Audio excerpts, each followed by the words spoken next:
We are live. This video has spoilers for this movie as well as the earlier entries in it. And let me just figure out. That's... I should have figured this out before I started. There we go. That'll do.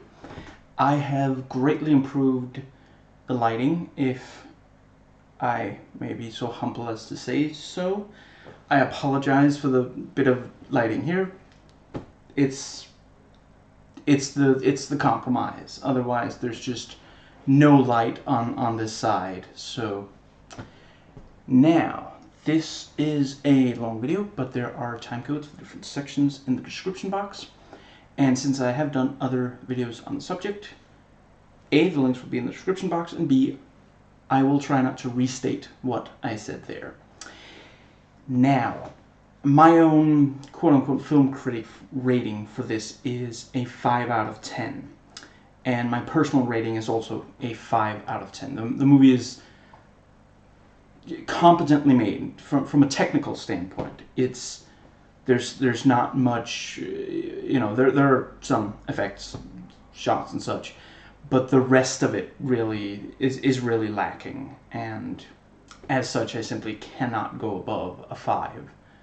Less if to me, if you're giving it less than a 5 out of 10, you're saying there are also issues with the technical aspects. But if the technical aspects, but not really anything else, is on point, then yeah, 5 is.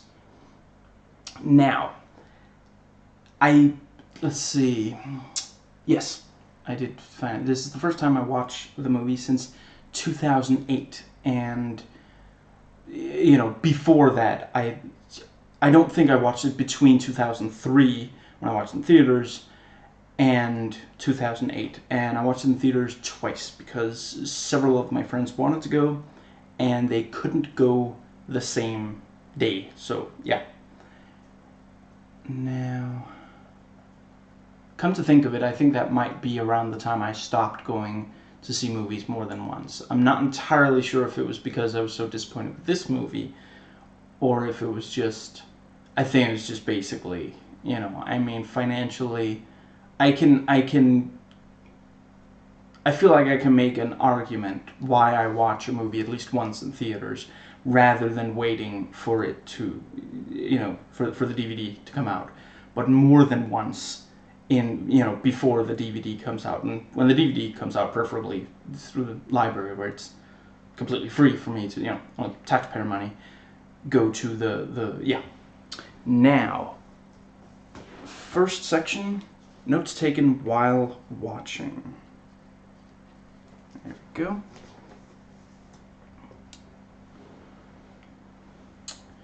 I do appreciate that the movie wastes no time introducing Skynet itself and the guy who might activate it. 10, 11 minutes in, and those are introduced. I really feel like that's I forget, I'm not gonna... Yeah, obviously the first two movies are far superior to this. I forget, when was it that... Let's see, in the second movie... I feel like it was at least a little bit longer in, and I'm not 100% sure that the theatrical cut, which after all is what people watch in theaters, introduce the guy himself before they mention him, which is maybe halfway through the movie or something. We know that Skynet exists. We know that from the first movie, but anyway. And of course the male stripper is characterized as stereotypically gay, effeminate, and both body language and the what he says and his voice, I guess, is what. Now, I'm not going to dive too deeply into this, but I get the feeling that a lot of straight men find it more comfortable if they imagine that male strippers are actually gay, because they can't imagine themselves doing something like that. They think of stripping as a feminine thing to do. That's something women do. And that way they don't have to worry that the male stripper is more attractive than them because he's gay anyway. So you don't have, you're not going to lose your significant other to someone, let's see, who's not straight. Again, is the idea. And the idea of the supervirus is set up early as well.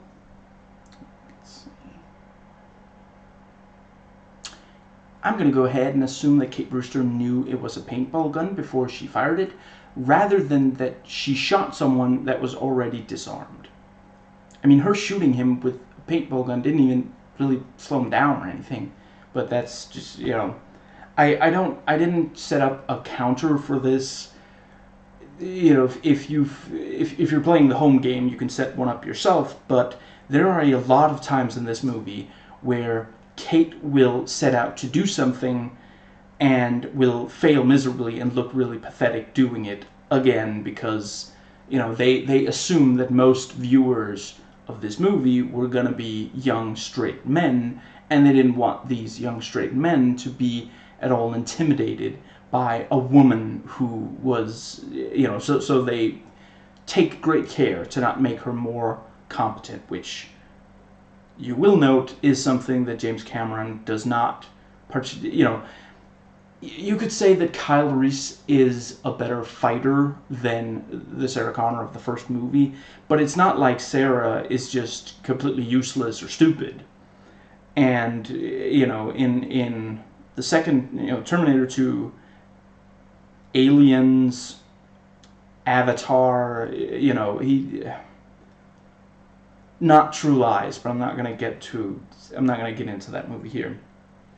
But James Cameron clearly does tend to, he himself is comfortable with strong women in movies like this, and he trusts that the audience is as well, because he is someone, he makes great movies, but he does also want to make money. He's not going to spend, as much money as he spends on a movie if he doesn't expect that movie to make a lot of money, to make back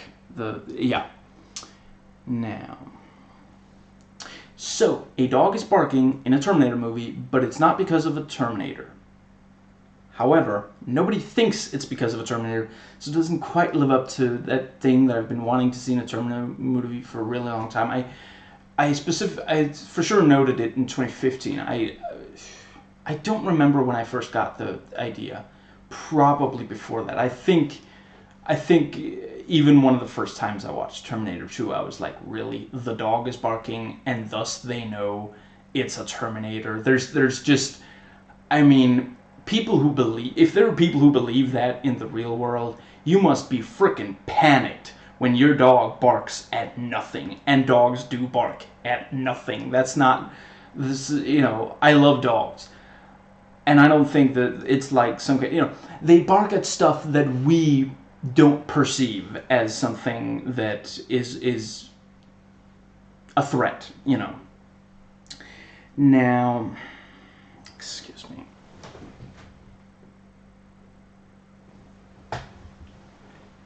There, that helped. Right. I should probably explain what I'm even talking about here. I think that it would be funny if at least one of these Terminator sequels would have a dog barking and the characters be like, it's a Terminator, and then run out and see that the dog is just, there's nothing there. It's not barking at, or it's like the mailman or something, but just the idea that every single time a dog barks in one of these movies, it's because of a Terminator. That's just, I feel like, there are other elements in these movies that are like, this is something a 13-year-old thought up and was really, and figured was really, really cool. Which is, there's nothing wrong with that. These movies are in part made for that demographic, but that one's maybe just a step too far. Again, 13-year-old boys. I didn't have a dog when I was 13, but I can imagine quite a few of them are like, my dog is just the smartest. There's no, I will always be safe as long as my dog is nearby. But the idea that it just, I just feel like that's, I don't really have a problem with it in the first movie, because at the end of the day,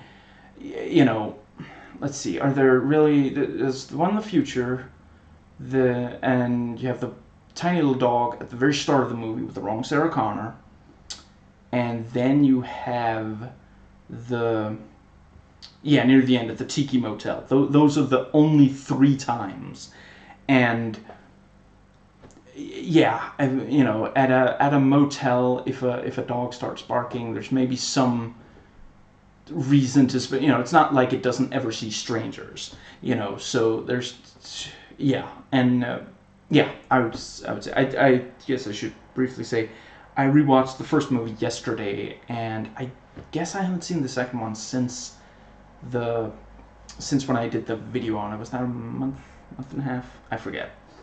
I was originally going to, but I'm also rewatching all the X-Men movies since Dark Phoenix is coming out, and as such, there's only so much time, and there are a lot of movies by now. So now back to the notes.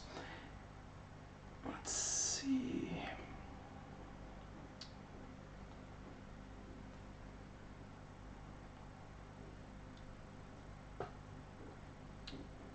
I think I may have already also put this note somewhere else in the document of notes, but excuse me, I think this will help. Yes. The Kate surviving the T800, the T850 ramming the TX with his car is pure luck, not planning on his part, even though he is there for her as well. And Kate calls the cops to tell them she's in a truck. And even though this isn't a modern horror movie, it does still have to figure out a way to write out the cell phones. But here it does actually tie into the plot. It's a plot point that computers are malfunctioning all over America in this movie, and that communications are being cut. So it gets a little bit more of a pass on that. Kate tells John, "You tell me you got me into this." What exactly does she base that on? The fact that she was locked in there by a guy who asked her where John was? Man, this movie's characters are stupid. Just, and again, it's you're supposed to find Kate obnoxious because she's a woman, and they were like, we gotta put women in this, and they gotta be attractive, but men don't like it when they're threatened by women, so we gotta also really make sure to. Again, I didn't set up a counter, but there are a number of times where the TX is in a pretty good situation to kill some of the people she's sent there to kill, and the basically, she'll slowly walk towards the thing, or she'll stand around. Sometimes she's not even readying the gun or anything, and the T-850 will show up, shoot her, and and she'll be, out of, for at least several minutes, she won't be able to, excuse me.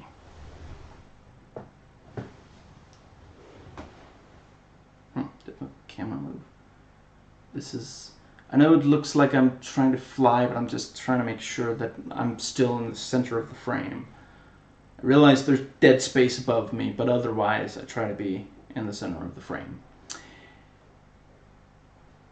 Yeah, let's see if, again, I didn't note this specifically, but let me see if I, off the top of my head, her getting rammed by the T-850 when she shoots Kate's father, and yeah, let's see, when she turns from Scott, I want to say, the fiance character, the useless character, one of the many useless characters.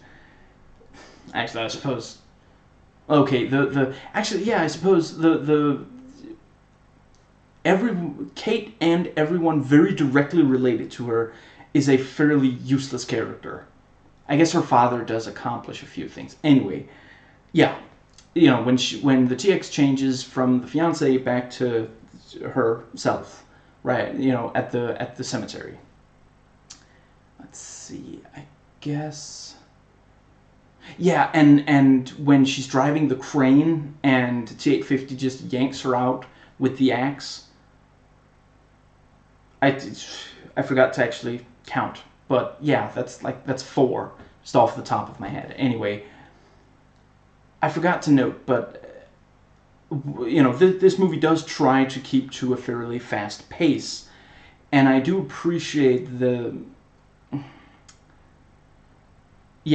fact that, like the first movie, before the evil Terminator finds the target it's actually after, it goes around to places and kills other characters. In this you have 2. You have the guy working at the McDonald's, I want to say it is, and then you have the 2 siblings in the house where the teenagers are like getting drunk. I appreciate that. That's actually, yeah, that's a way to add a little bit of action early in the movie and have a kind of, yeah, in T2 there's, let's see, the T-1000 kills that one cop very, very quickly, and other than that, no one is actually, directly, and yeah, then the next time the T-1000 even tries to kill anyone is when it reaches John, and again, obviously T2 is a much better movie, but I think they knew with this movie that it was not going to be that good, so they were going to try to make sure it at least moved pretty fast, and let's see, so yeah, let me just real quick, there we go.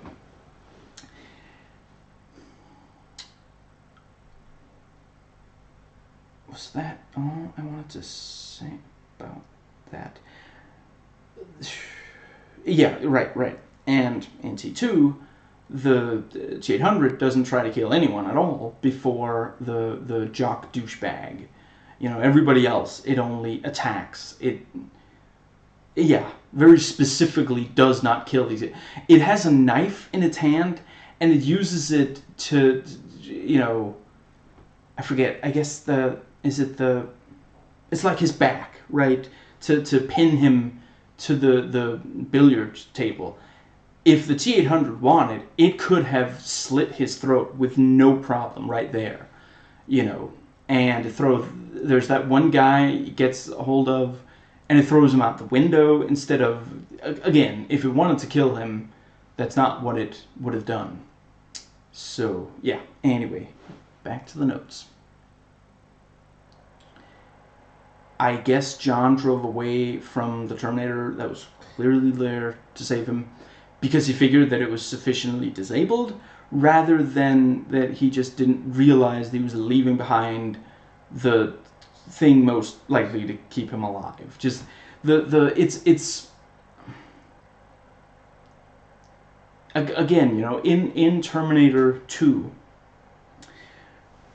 you also have this chase where the reprogrammed Arnie bot is on a motorcycle, and John is being chased by the evil Terminator, who's in that movie it's a truck, in this it's a crane.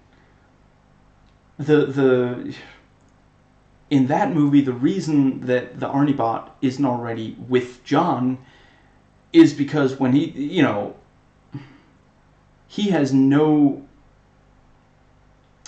Actually, let me think. I guess, yeah, in that one, he is also leaving behind the thing. There is that he does... Actually, I suppose... Fair enough. In both movies, it is kind of just John leaving behind what is clearly a protector. It's quite obvious that the T-800 is there to help him. Now, the Terminator saying, "I'll drive," is, that is an actual new line. It wasn't in one of the first two movies. And I will admit, it is something a Terminator might say in one of these movies. And it is slightly amusing because it is obviously something usually said in a very different context than the one in this movie. So, yeah, other than that, it does the ones from the first two, or slight variations of them, or just ones that don't work. I'm not gonna get into the talk to the hand thing. It's just, yeah, it's been said by other people. I don't need to. Now, in one of the DVD special features, they mentioned that more wheels fall off the crane when it crashes than are actually on the crane. This I do like, because ultimately this is supposed to be effective more than realistic. So, yeah, the more wheels are falling off, the more... Yeah, I think it was the right choice. Similarly, I'm not going to say very many positive things at all about the second, which is the last I watched, of the Final Destination movies. I only watched the first two. I love the first one, but, I'm not going to get into that here. But in the second one, there's the not a spoiler. You've got the logs on this, truck, and they start falling off, and yeah, it's a Final Destination movie, so you can figure out what is going to happen there. And there was a DVD special feature where they talked about, well, they did a test. They actually did try to drive a truck with logs, and they tried to make sure that the logs fell off as they were driving, and it didn't really do anything. It just kind of fell off, and then it landed on the freeway or whatever they were driving, and that's it. And they were like, okay, we're fine. We're gonna go beyond the actual laws of physics with what happens in the movie, and yeah, that's what's supposed to happen there. So.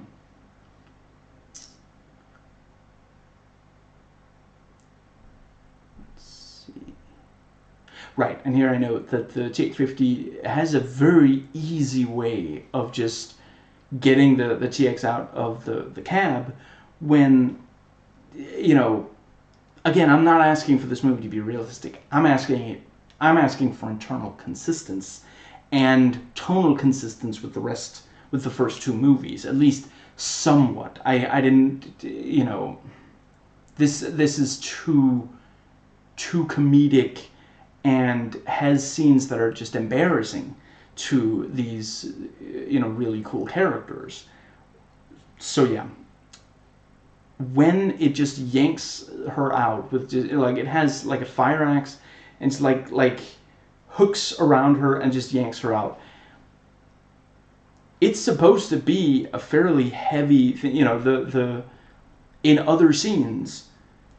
The TX is shown to be heavy because she's made of metal, but in that scene, he easily moves her as if she was just an actual human woman who doesn't weigh very much, The yeah. Let's see. I'm not talking about that. I accept that she was surprised, so she didn't really have time to fight back. That I accept. I'm just saying it should have been much heavier. Now, Kate is behaving in a way that is somewhat likely to maybe get her out now that she's been kidnapped, but the movie kind of frames it as her just being obnoxious and causing problems for John, who we already empathize with. Keeping in mind that this, yeah, I mean, I guess maybe over the course of the movie, you more get to like her character, but the first couple of scenes she's in, she's not particularly positively framed. I mean, her dad really loves her and is comfortable expressing that. She has a sense of humor. That's about it. Other than that, she's just kind of annoying and fails at most things she tries to do. Other than, locking John up. Now, I just recently watched first time the video that, what was it called, first time watching or something, by Doug Walker with his brother Rob Walker, that they did on the third X-Men movie, and Rob kind of pointed out there are more cool scenes than in the first two, which I don't really agree with, but that's fine. But I actively hate what I'm watching more than the other movies, and that's kind of the thing with it. This has some cool stuff in it, but just it's so annoying. I think that any screenwriter who puts a character that we like, or are supposed to like, in a cage or in the back of a car or something. This is also an issue I have with the Dawn of the Dead remake, which I like a lot of things about that movie anyway. Just, it's a really frustrating thing to watch as an audience member. You should have a really good... Yeah, actually, the Guardians of the Galaxy puts its characters behind bars. And in that movie, I love it. So it's not that you can't do it well, and it's not that James Gunn can't write it well. It just... Yeah, it's an easy way for writers to deal with, I don't know. Why would this character stay here? I guess if we lock them up, they don't have a choice about it. So sometimes you get the feeling that screenwriters are a little annoyed at having to come up with reasons for the characters to do things. They just... but there's the story here, and then there's the character who doesn't really want to be part of the story. Just, I'll lock them up, or knock them unconscious, or something, I realized that the Terminator wasn't, which I'm not entirely sure that CinemaSins realized anyway. The Terminator wasn't intentionally letting Kate out of the car. It was just that he was putting the food stuff that he just stole in there, and she managed to get out before he put the food stuff in there. But he could have just put the food stuff in the front instead. It's just a contrived way to get the cops looking for her and, knowing where it's a very recognizable car, and it has the what's it called? The plates are very recognizable, So, yeah, it's a way, the guy at the 7-Eleven or whatever calls the cops and gives a description of what she looks like physically, because he has several seconds where he gets a look at her as the Terminator just kind of holds her back as she looks pathetic, because she's, that's what the writers wanted, even though, excuse me, even though she's a female character in a Terminator movie. This is not... Anyway. Let's see. I'm not against having characters look pathetic, like, just at all. I just... There's a time and a place for it. And, yeah, it's a Terminator movie is not... Yeah. Let's see. It's just that the life you know, all the stuff you take for granted, it's not real. It's just a sugar-coated topping. What on earth does that mean? See, I voice type these notes, and I don't always proofread.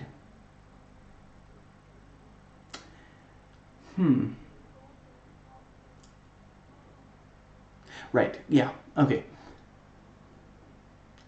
It kind of seems like when Kate shot the Terminator, it should have damaged, I don't know, a tooth. I mean, that is the idea, right? That she shoots and it goes in his mouth or something, and he just spits out the bullet, and it's just, this is... Did they miss the part where the flesh and stuff that's actual, like, human flesh grown for the cyborgs? It's very specific. It's completely consistent in the first two movies. You know, in the first one, once a bunch of his face has been shot off, it doesn't grow back. And you see, like, flies buzzing around, and it's rotting. You know, it's like all pale and dead. And then the second one, they specifically have to take out the bullets. You know, they don't have to, like, perform surgery, but it clearly hit the metal skeleton when he was shot repeatedly. And so they have to get the bullets out of the flesh. And, you know, the bullets are flattened because it hit the metal skeleton. Where if it was a person, they would have to perform actual surgery, digging the bullet out. And then they have to stitch the flesh back together. And then this just shoots and spits the bullet. And it would be so easy to just remove it, just, like, you know, if we're sticking to the thing of making her look completely, you know, she almost nothing she tries to do in the entire movie, she actually manages to do. Just have him, like, you know, if this is her gun and he's standing here, just have him, like, grab and just, like, bend the barrel or something, you know.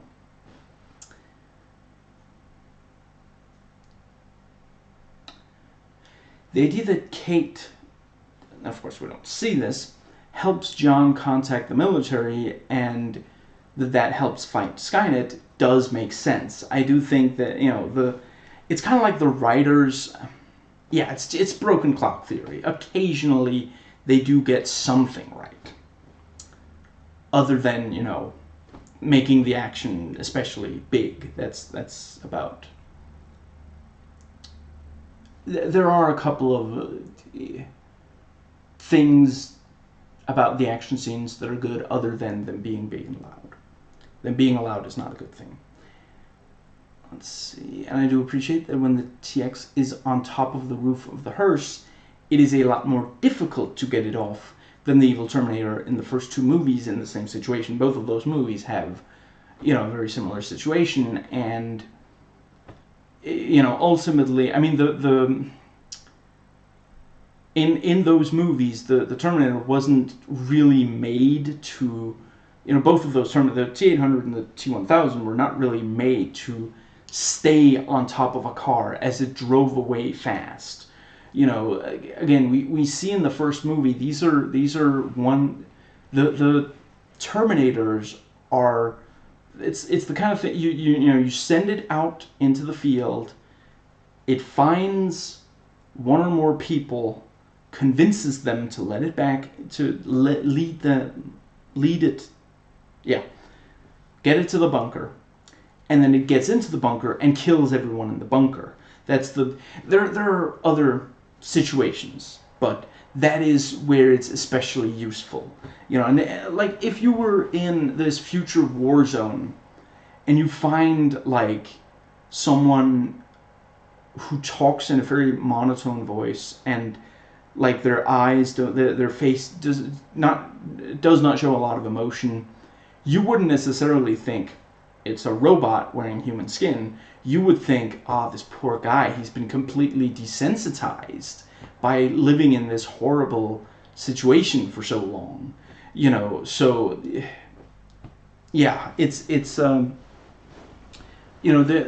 kind of environment that really changes you. In the first one, in the bunker, you see this kid like smack a rat until it's dead, and then hold it up by the tail, and be like, look at this, and that's not something you'd expect a normal, I don't know, 7-year-old or whatever he is to do. But if there's not a lot of food to find and rats are one of the only thing, then yeah, it's gonna be super excited. So but if the TX has been made, let's see, if maybe it was made specifically to be sent back through time, or like parts, some aspects were adjusted. The idea that it is that good at staying on top of this vehicle. He like Arnie starts like swerving, and like he really puts a lot of effort into it. And then of course the movie has to get incredibly stupid, where the hearse drives under a truck, and because of that the roof just gets sheared off, like you're opening a can of like like canned food of some kind. It's just where you just turn and then comes right off. Just, it would not happen like that. I'm not asking for realism, but I am asking for just a minimum level of credibility. Nobody who's ever, like, people who know what cars are don't believe that scene, that it would happen like that. Again, maybe you think that it's kind of funny or it's unexpected, but it's not convincing. There are a lot of things in the movie that take you out of the movie. And ultimately it's not a problem that a movie isn't realistic, but if you are taken out of the movie by something that's supposed to entertain you, yeah.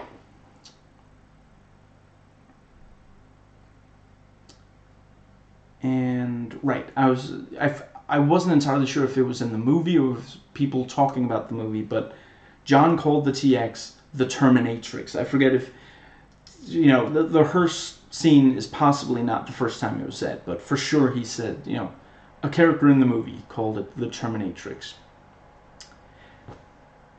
John reasons that if T2, if the time travel in T2 had not happened, John would have gotten together with Kate back then instead of only in this movie, meaning that they didn't actually change the future permanently. It just course corrected.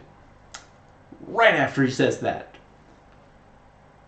he goes on to say they can stop Judgment Day.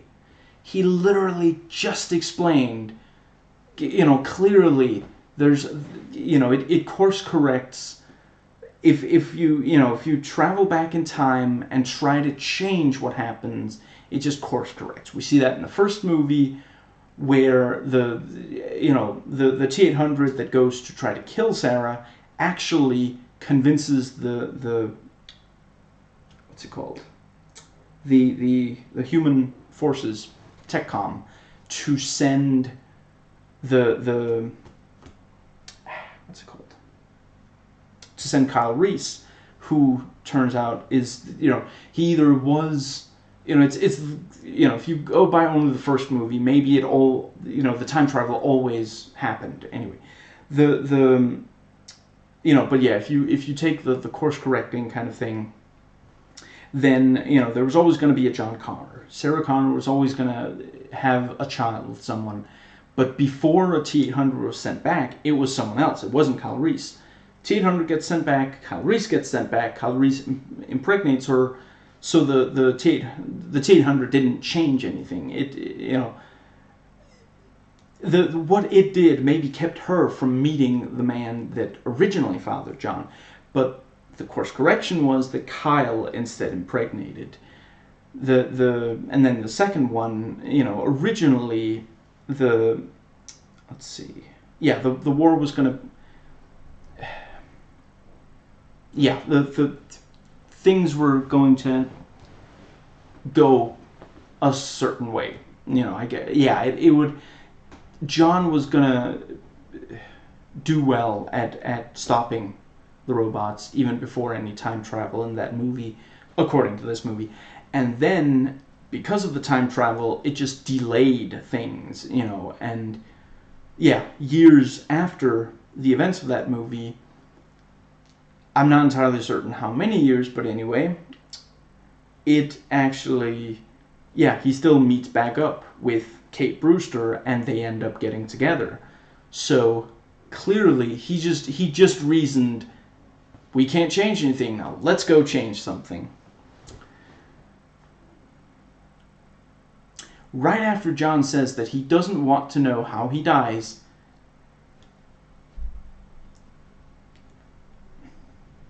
Kate just asks the Terminator to say, if she wanted to know, she could have tried to arrange the Terminator explaining it to her without John present after they stopped Judgment Day.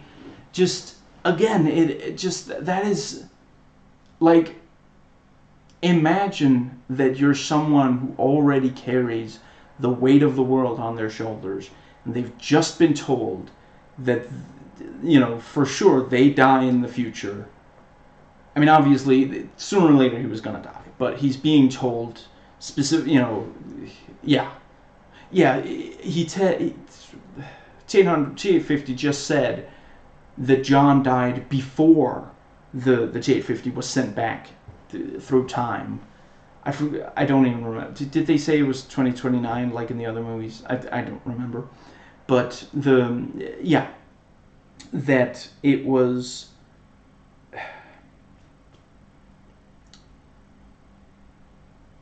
Yeah, the T-850 was sent back. John would maybe have expected to live longer. So he's just been told he dies at a relatively, I don't know, at age 50, whatever.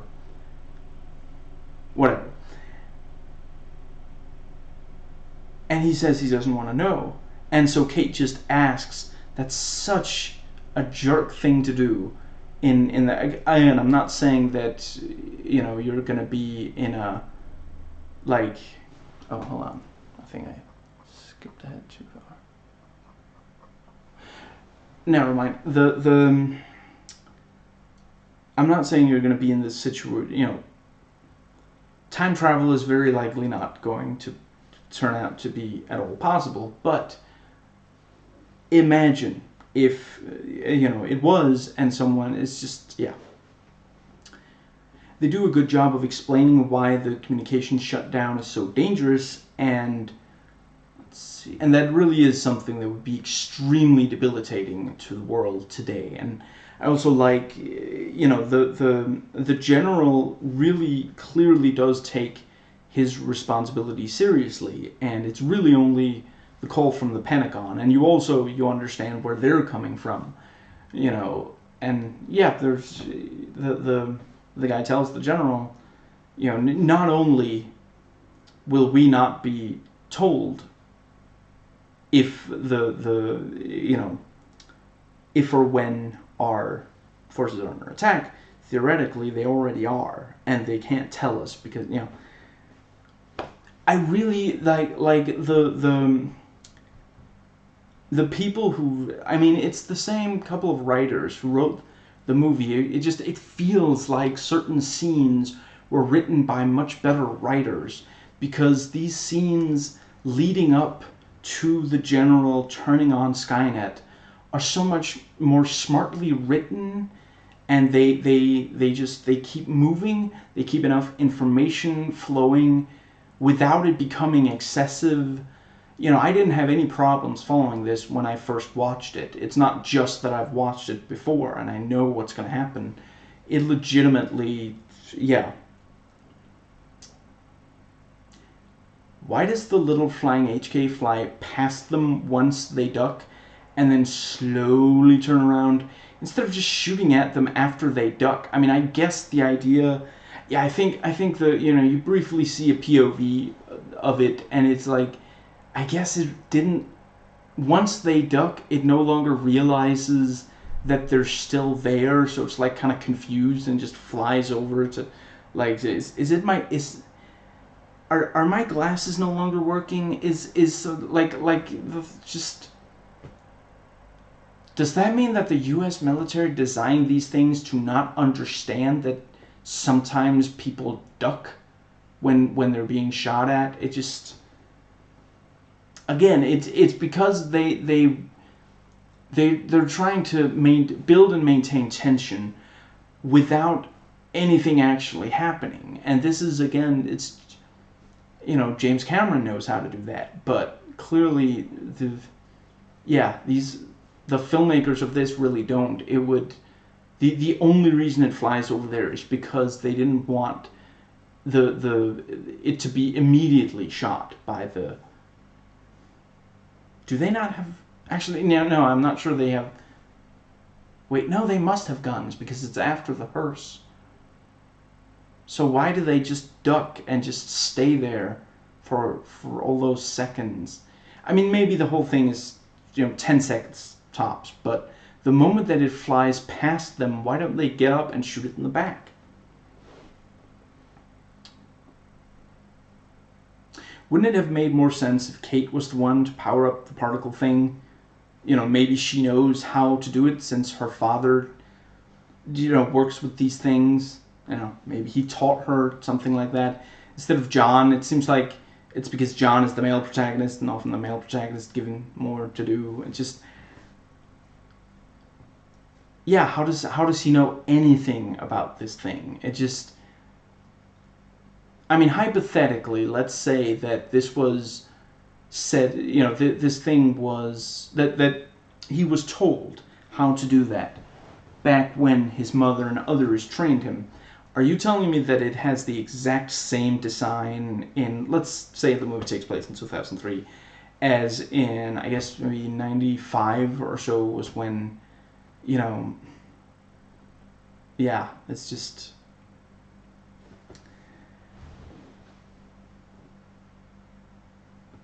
When Arnie said, "Get away from me," John just got on the plane.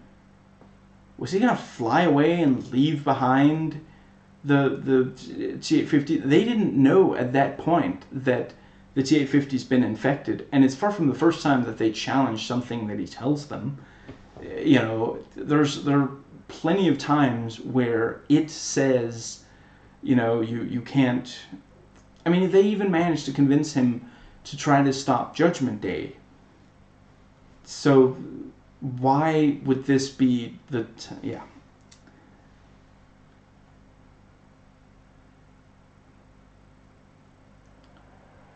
Right, and they get to the bunker, and John's like, Skynet, there may be more of them.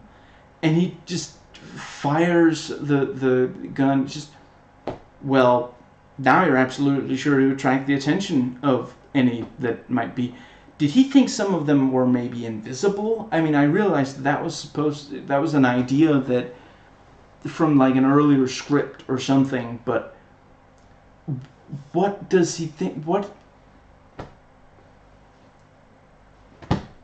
I have no idea. I've never understood that scene. I've never understood what he thinks was accomplished there.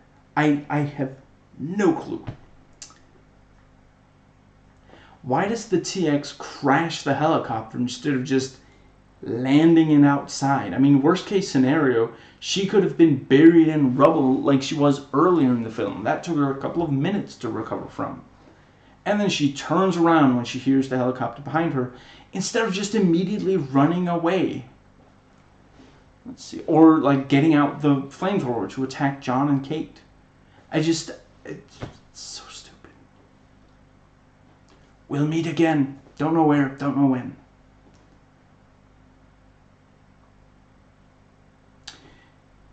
Kate says, John, we could just let it go. Maybe I'm misunderstanding here, but did she just suggest that they not fight Skynet now that Judgment Day has for sure happened? I guess just to set up that it's entirely his choice that he fight? Yeah. And that takes us to the section. I am just buying time here. Notes taken before watching.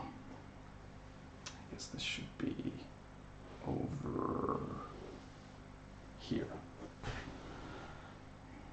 Something frustrating about this, that this is the first of the three to not especially change the plot from the previous entries. The first movie set up the plot that the other time, both 2 and 3, the time travel ones also use. Sarah and/or John Connor have to be protected for the sake of the future. The second movie adds the concept that you can also change the future and win the war in the present. Now, ultimately, they don't completely prevent the war in the second movie, but according to this movie, they did postpone it at least. But this movie does not add anything new to the plot. I'll grant there are new designs, and something like the TX taking out John Connor's lieutenants, since it doesn't expect to find John Connor himself, could be interesting. And I'll grant it is maybe a little bit, like in the first one, phone book, and there's I think there's only 3 Sarah Connors in all of LA, even though I think I read that in the IMDb Goofs section for the let's see, was it the first or the second movie, something, where it points out that the name Connor, and I don't remember if it's the name Sarah or the name John, depending on which of the first 2 movies it is, are both very common names. There's no way that there would be that few in LA. And because in the second movie, he just types in John Connor and the police, computer thing, and just immediately finds him. I suppose he is the only John Connor in all of LA to have ever broken the law. So the idea that instead the TX was sent back to take out the lieutenants, and it's actually, he says, I live off the grid, so the TX, they didn't know where he was because he was that effective at living off the grid. Which, of course, just makes it even more ridiculous that it actually manages to find him. But the core plot is essentially the same, even if there are new characters and such. Trying to prevent the future war by dealing with the tech in the present day. Let's see, obviously in this, they keep expecting to find, like, a specific place that Skynet is run from, which is, I guess in the second one, it's not where it's run from, but it's where it's being developed. But this is a distinction without a difference. There's a lot wrong with Terminator Salvation, but at least it's not just the second movie again. Terminator Genisys has a lot of fun with the possibilities of time travel and changing around what role characters like Kyle Reese has. But it's essentially the second movie again. Why would you try to do the second movie again? You can't possibly think that you're going to outdo it. We know why. Because it was successful and they didn't have new ideas. They just wanted more money from it. And the TX isn't a new design for an infiltrator. It simply sort of combines the T-800 and the T-1000, which doesn't make any sense.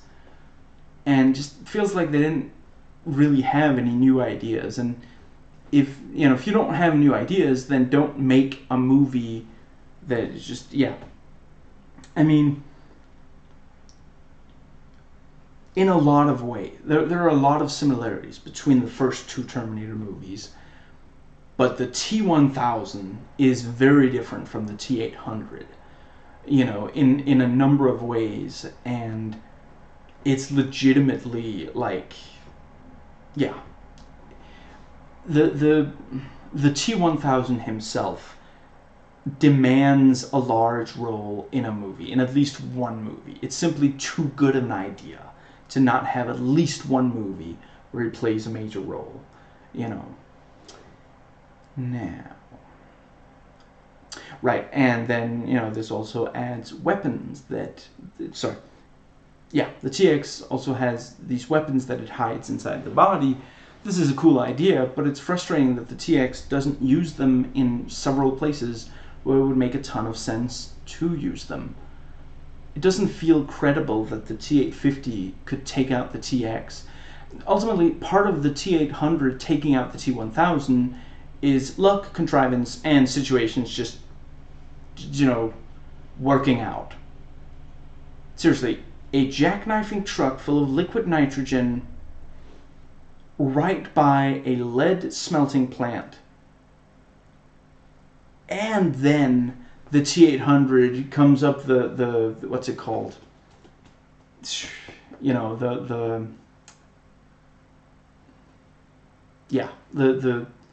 has the thing that slowly moves across.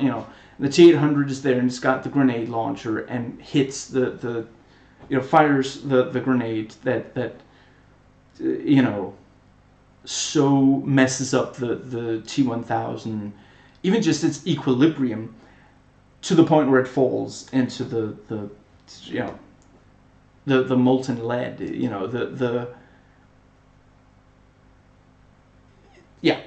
Seriously, cool it on the Deus Ex Machinas. Part of my issues with the second Terminator movie, but at least ultimately I do buy that the T-800 takes out the T-1000, where in this it just feels like, the ending was rewritten so that the TX would lose. It really doesn't feel, and just in general, it doesn't make sense that it makes all these mistakes. It doesn't feel like this is a robot with like this incredibly smart brain. It just feels like I don't know, I guess like someone really unlucky while playing D&D. Like they keep rolling and just dice just keeps coming up with a really bad. I have never played D&D. I don't know what a low. It's one. I don't know. Just it doesn't. I'm not saying anything bad about D&D. I'm just saying, I don't know. Just that's what popped into my head. The first movie ends with the knowledge that there will be a tough fight.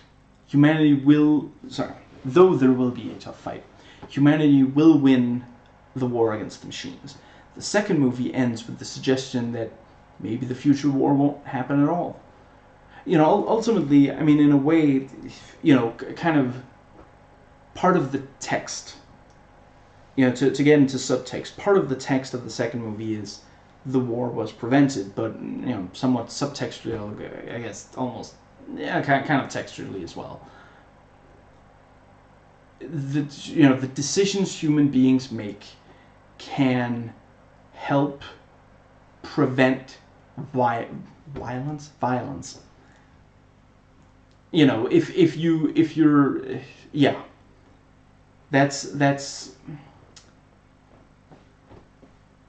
that's a fairly optimistic and positive message.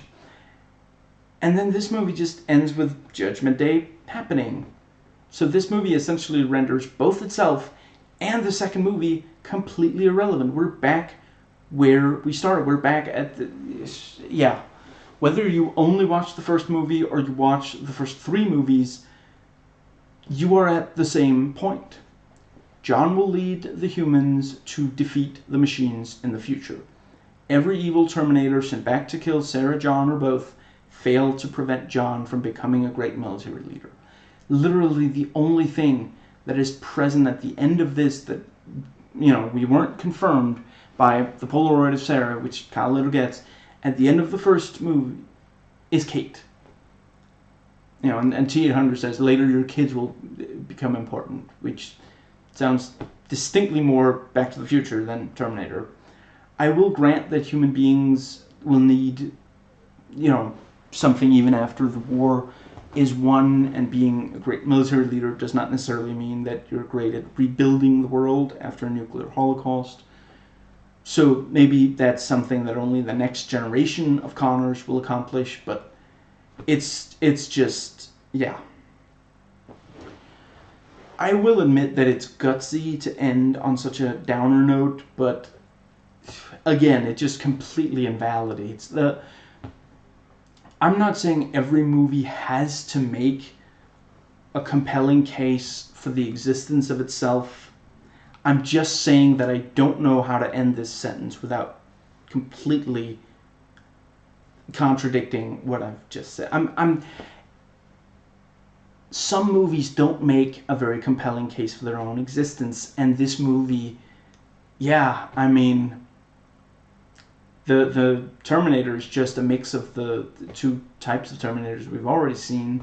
The ending doesn't actually change anything.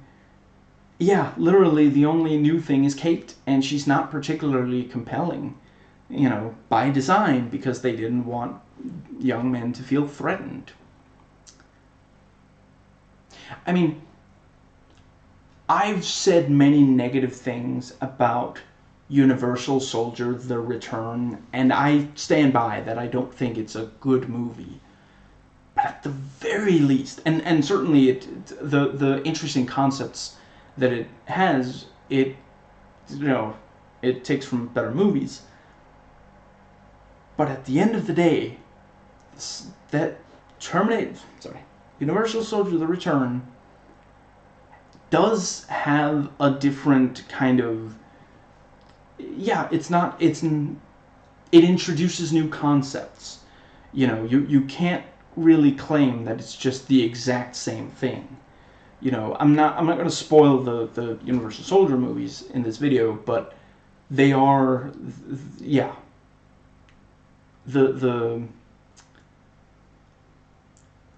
I guess, since I'm not spoiling, I shouldn't go into detail. I'm just saying that, let's say that the villain, both movies, the two movies have very different villains from the other movie. I like that this movie is 104.5 minutes with credits, which that's only 2 minutes more than the original. It's about killer robots and nuclear war. It should be a very brief, intense sit. In fact, without end credits, it's 98 minutes. That's a minute and a half less than the first one. The other length disparity is because this has longer end credits. And as such, I was wondering, I couldn't quite remember, if this movie was always moving fast like the first one. Unfortunately, I do have to say there are scenes in this that definitely feel slow. I don't think the pairing of John and Kate works much at all. So anything that's about the two of them together feels slow. There are scenes that move fast that have one or both of the characters that aren't slow, but the moment that it focuses on the idea that the two of them would get together, just, it's not, keep in mind, the first movie is also a movie about, this unlikely pairing, this, a man who protects a young woman who didn't know that the old killer robot thing was going on, and they end up together. But the first movie doesn't just have the two just sit down and talk about being together. Just pretty sure that's not Thunder. Now, yeah, that's definitely Engine. I'm not saying that the first movie is non-stop action, but watch it carefully and see just how fast the plot moves, even outside of action scenes. Hence, the movie's always moving fast. The club shootout starts just over half an hour in, and the next hour and change is non-stop action and or tension, and it's been nearly non-stop tension up to that point as well. The only scenes that don't have like a ton of tension are really some of the scenes with Sarah, and it's kind of it helps establish a sort of contrast. The first one is not just a movie about killer robots and nuclear war. It's about the disparity between those and just normal life in 1984. The rest of the movie kind of invades Sarah Connor's life in the first movie and completely takes over, because once the movie never slows down, and it never feels safe once Sarah is attacked. And yeah, really before she says, I would say the moment that she hears that the second Sarah Connor is dead on TV, from then on out, it really there's no real relaxing, excuse me, and without the movie overpowering you. Now, I'm afraid I forgot to note exactly when the action starts in this, but maybe around 20 minutes in, maybe 25 or 30. Really, the first like action scene.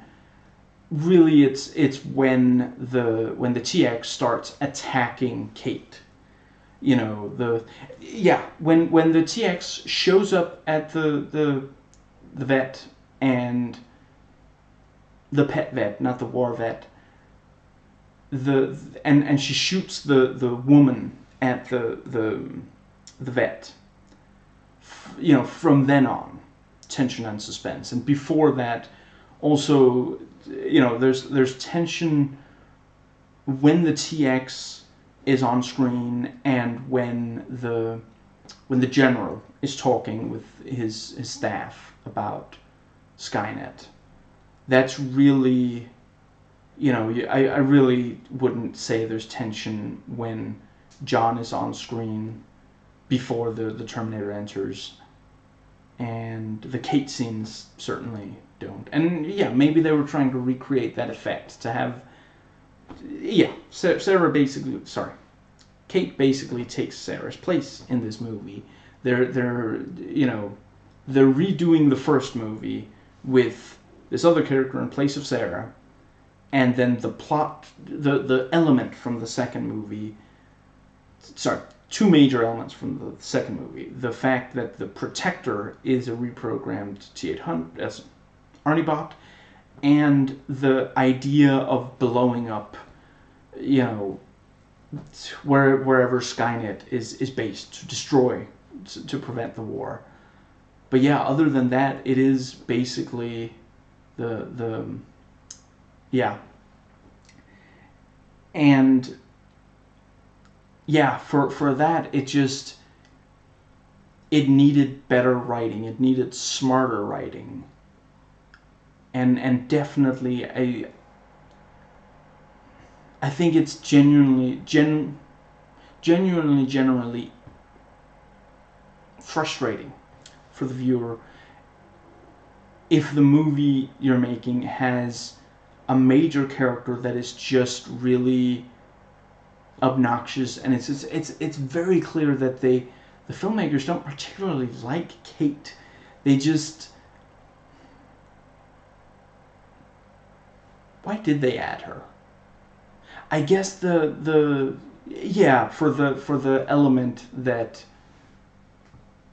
if Kate was removed from the movie, they would have to explain what the TX is doing between killing the kids and then finding John, and what it's trying to accomplish. Yeah, that's, other than that, and then the thing with, the kids will be important, and yeah, it's a big blockbuster movie.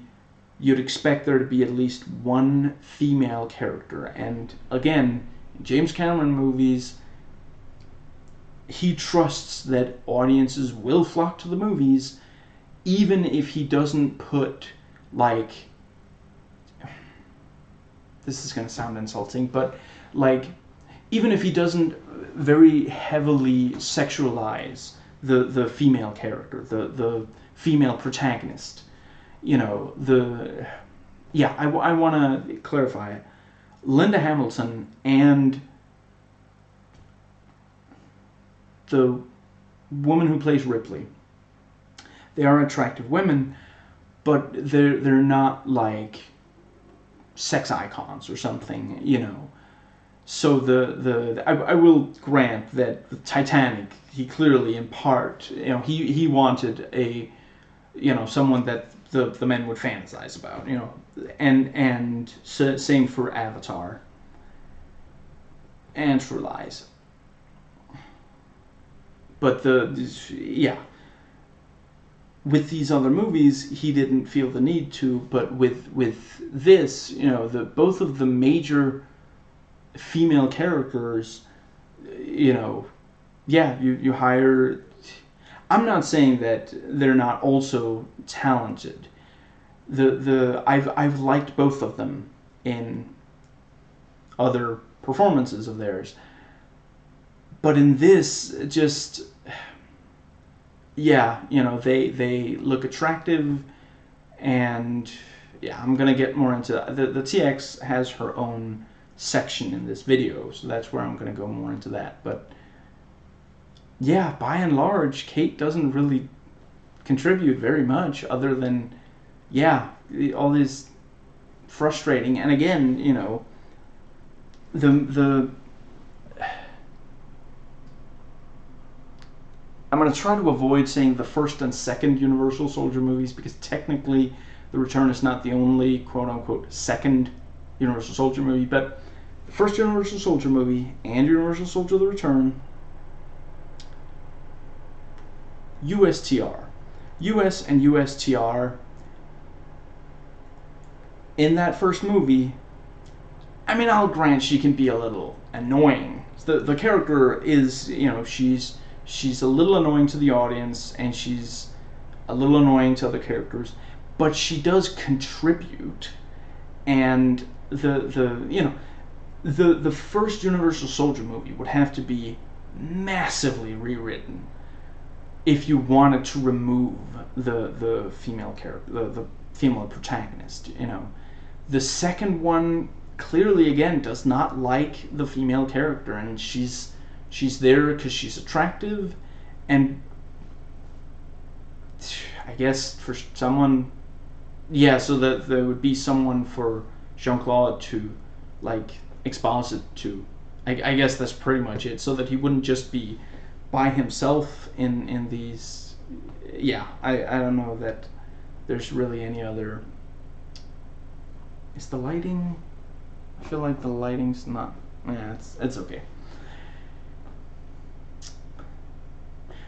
I feel like the reason that John is stuck in a cage for a while and Kate is stuck in the back of the car for a while is that the writers didn't want them to agree to stay in that place for a while, but they logistically needed them to stay, and I guess it's also supposed to be funny, but it really isn't. It just feels really lazy. You resent the characters for kidnapping other characters. Again, literally, almost the first thing that Kate does is lock John Connor in a cage. This is,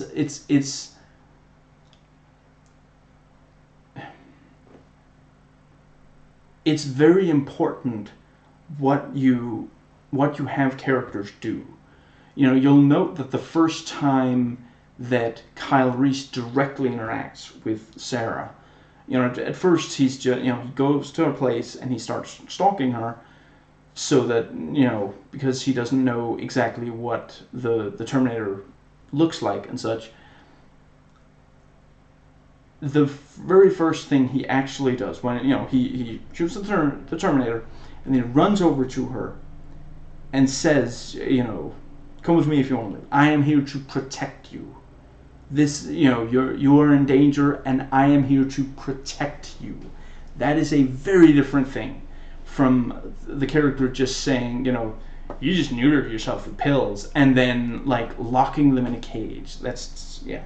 And of course, it's neutering. She doesn't just say some other. No, it's, you know, it's neutering because, again, presumed straight male viewers will be like, oh man, that's horrible. They didn't really have any cool new ideas for how to use weapons. You know, James Cameron always comes up with memorable uses of weapons for his action films. Here I'm going to limit my mentions to the Terminator franchise, since I really do not want to give them away for the other movies. In the first movie, you have, you know, the pointing a shotgun out the open driver's side window to shoot at another car. You have dual wielding an assault rifle and shotgun. You know, you have sawing the what's it called? Is it the handle? Whatever. Making a sawed-off shotgun by actually sawing up. You know, I don't know for sure, but when you normally like make a sawed-off shotgun, you know, you make it to kind of, actually, I don't know. Does it qualify as a sawn-off shotgun? I guess the sawn-off. Anyway, sawing the part of the handle off a shotgun so that it's easier to hide. In the second Terminator film, you have firing a Winchester rifle that has to be flipped while driving a motorcycle. You have hiding the Winchester in a box of roses. You have firing an M16 directly into the face and torso of the T-1000. You know, near the end, you have Sarah one-handedly reloading a shotgun. Let's see. Right, and the M16 was also near the end. This one doesn't have a single new idea in that regard. And really, you know, you have the let's see.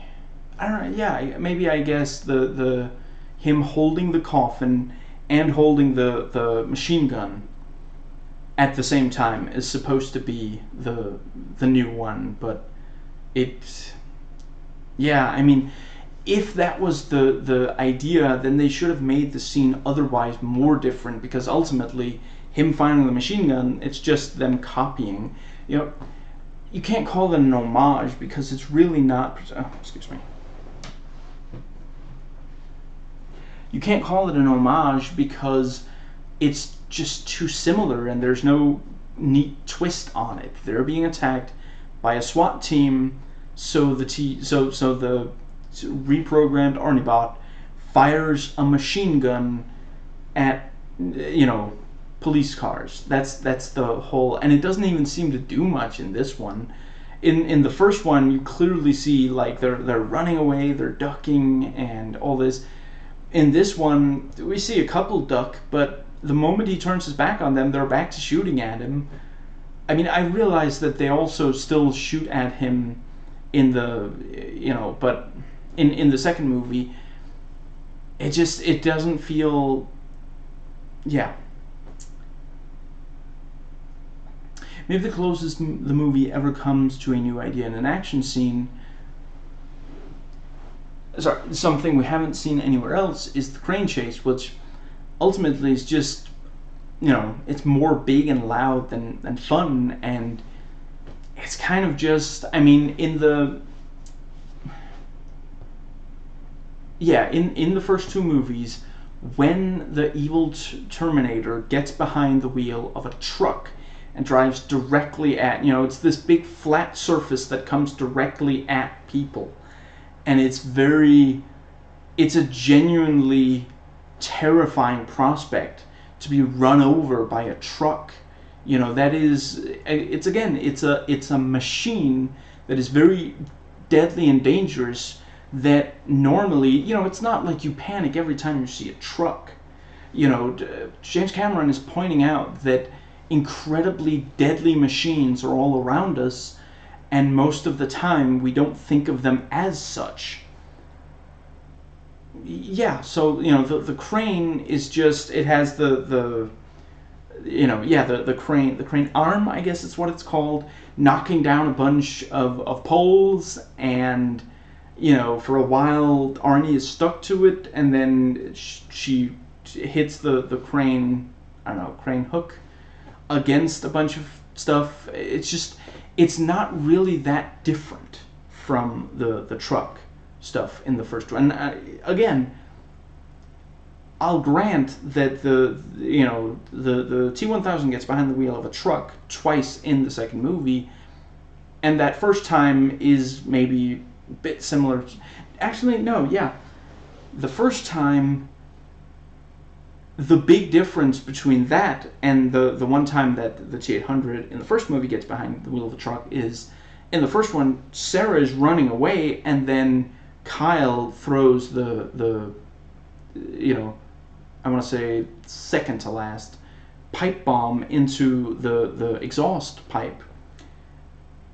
So you have the protagonist running away from this massive truck that's, if it catches up to her, it will flatten her.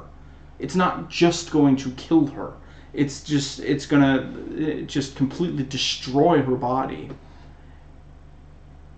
And in the second one, you have John riding his little, is it a motorcycle or is it the thing that's called a scooter, whatever. And then you have the T-800 trying to catch up, and it is very clear that if the T-800 does not catch up to John, John will die. The truck will crush him and his tiny little bike under its massive wheels with ease. And so the T-800 does catch up. It picks a person up, puts it, that by itself is such a, that's not something you normally just see.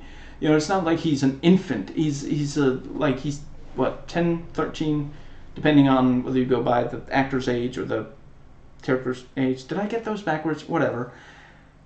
I think I got those backwards. Whatever. And then the motorcycle drives away from the truck, and then leans, points the gun and shoots. That's those are two very different truck chases.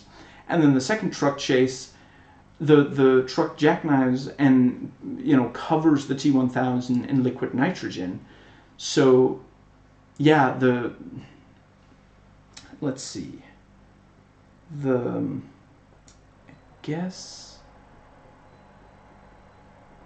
Let's see. Right. So yeah, in this, yeah, you have the T-800 on a motorcycle trying to catch up to them. You have John in a vehicle, and you have the evil Terminator trying to catch up to John with this big, car. It's essentially the first truck chase from the second movie, just slightly redone. Excuse me. Actually, yeah, the cars that the TX electronically controls. I'm not going to get into how obviously cars are mechanical, not electronic. Force John's car to not be able to move much to the sides. So they just, instead of the canal walls, it's cars blocking him off. So they were so determined to keep it the same that they had to write in this really, really stupid way for it to be. Wow.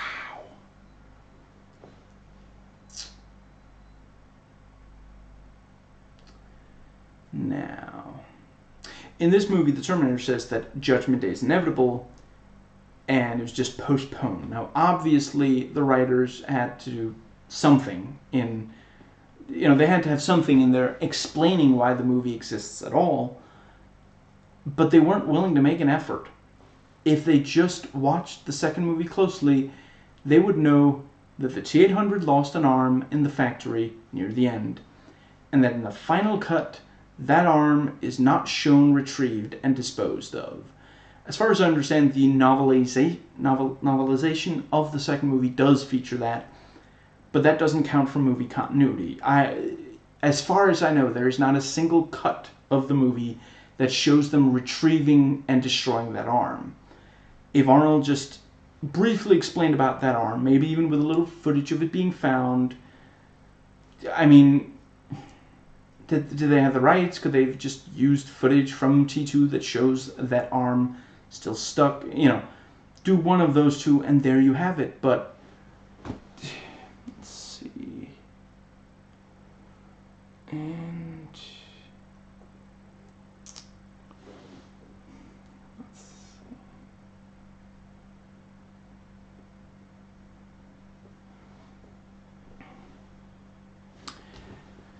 and right, I guess next in the notes.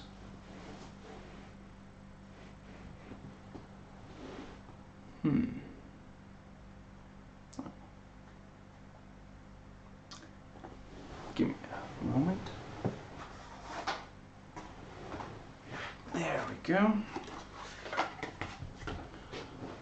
I will admit that having the ticking clock of Judgment Day will happen within hours is compelling. Actually, should they maybe have set that up earlier in the movie? I guess an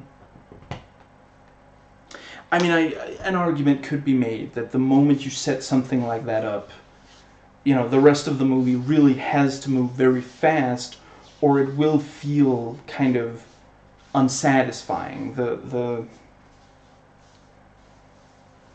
you know, something like in the first Terminator movie, let's see,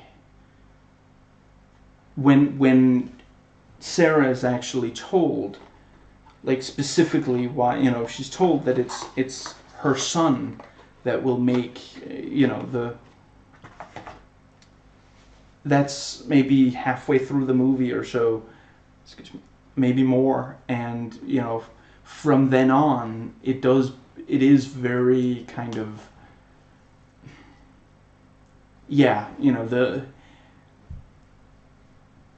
movie moves very, very fast because, yeah, it is this thing of just, once you know that, it feels like if the movie slows down, it's kind of like if you know that an explosion is going to happen soon, you want the movie to keep moving, and if it slows down, it feels unsatisfying. Now, the idea of Skynet being a computer virus is such a great example of Hollywood not understanding computers. I appreciate that the future war footage is of robots dominating human beings rather than human beings winning, so closer to the first movie and further away from the second movie. Again, I am still, obviously the second movie is far superior to this. The filmmakers understood that Terminator movies put a human skull very close to the camera, but they did not understand why Terminator movies put a human skull very close to the camera.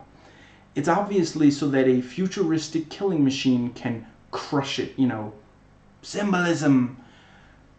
In the first, it was tank treads, which to people fearing the Cold War, you know, 1984, this was still, you know,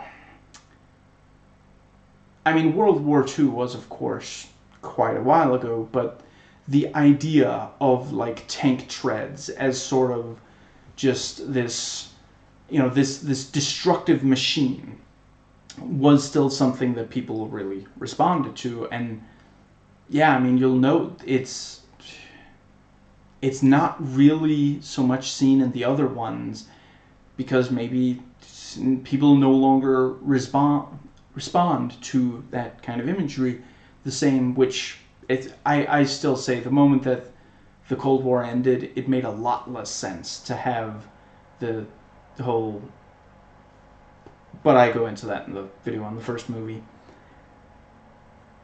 Let's see. Right, to just briefly finish that thought. The idea of nuclear war, global nuclear war, and of humanity being threatened by emotionless humanoid beings. That was a strong fear during the Cold War that just does not exist in the same way. If the first movie had come out after the Cold War, it would not have had such a strong impact, and it might not have gotten a single sequel. But as it is, the sequels, of course, pay homage to. But yeah, let's see. But yeah, in the second, it was the foot of a T-800 skeleton, and in this, the skull goes completely uncrushed. Humbug. Humbug, I tell you. I can't really put my finger on what it is, but it feels wrong to me that we're seeing piles of skulls underwater. I don't think it's the fact that obviously they did that to show off they could do water, like how Rod Hilton points out in the abridged script of Star Wars Episode 2. Look, we can do rain now. No, it seems wrong to me. It seems like it should be on solid ground. I don't really know why they would. I mean, if they have ground vehicles that crush the skulls, why would the skulls end up underwater? Like, I mean, if they're not being, like, pushed there, yeah. And who would push them underwater? The way the first movie conveys that machines can be scary and overwhelming is by showing trucks and construction equipment in use. The construction equipment even triggers one of Kyle Reese's two PTSD flashbacks. The way this movie conveys machines taking over is by Kate and her fiance having trouble scanning an item in a store. And originally, the woman who encounters the TX first tries and fails to use an ATM. I will say that I like that when Kate tries to make a call, finds the entire cell network is down. Yeah, this I also noted. Yeah, cell phones and the internet suddenly not working would really hugely affect modern life, and that is something that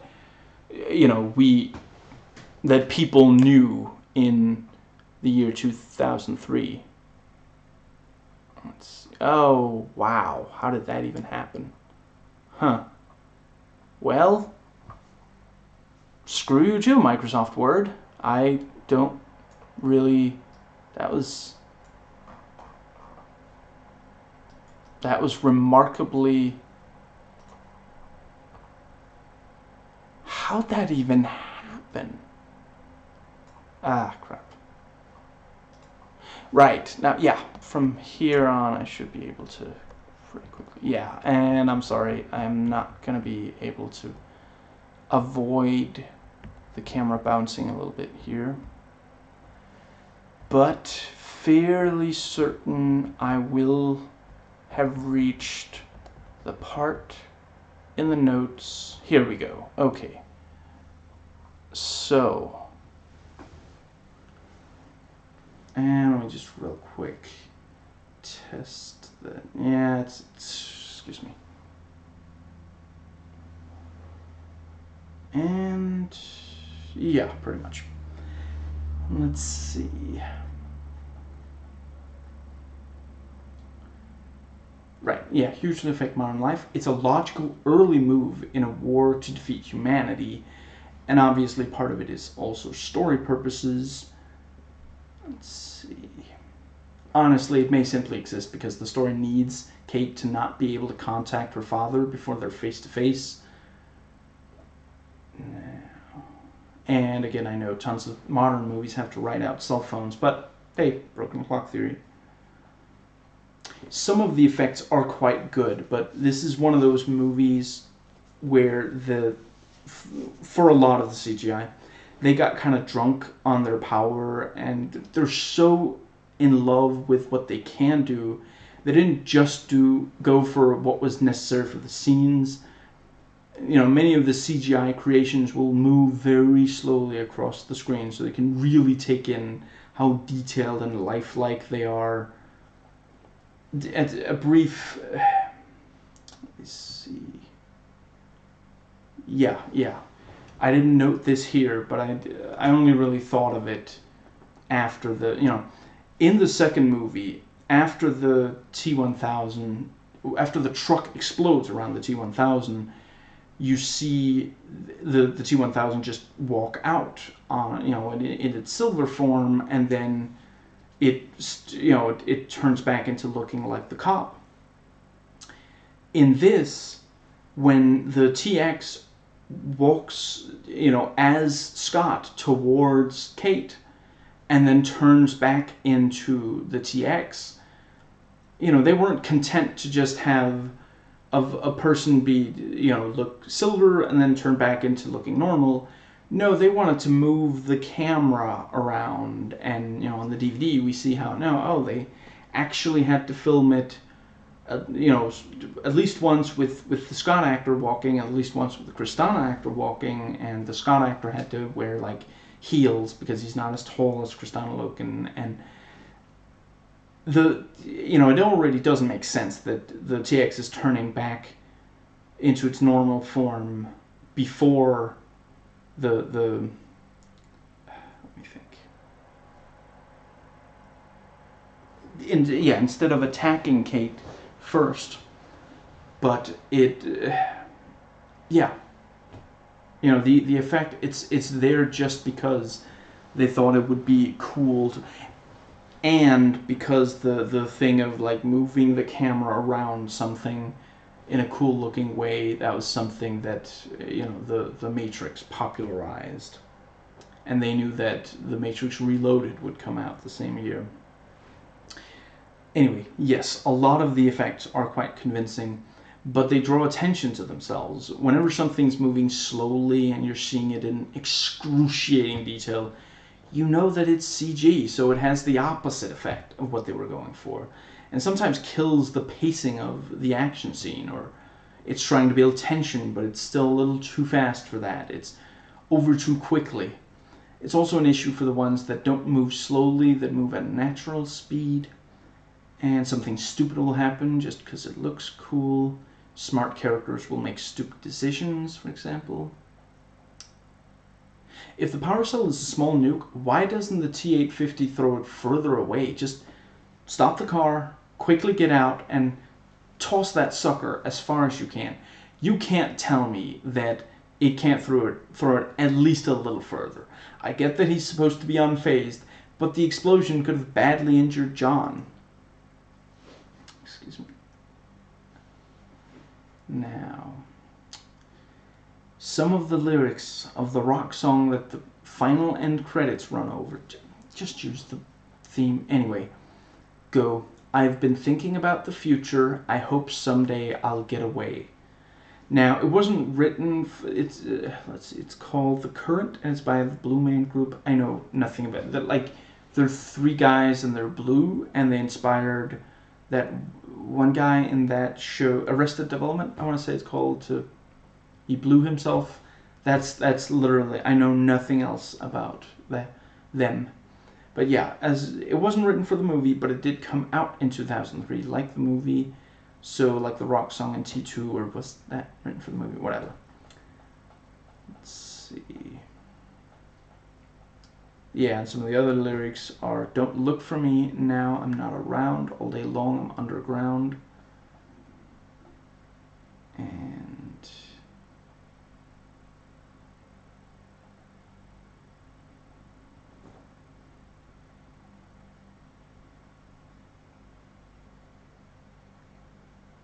right, now,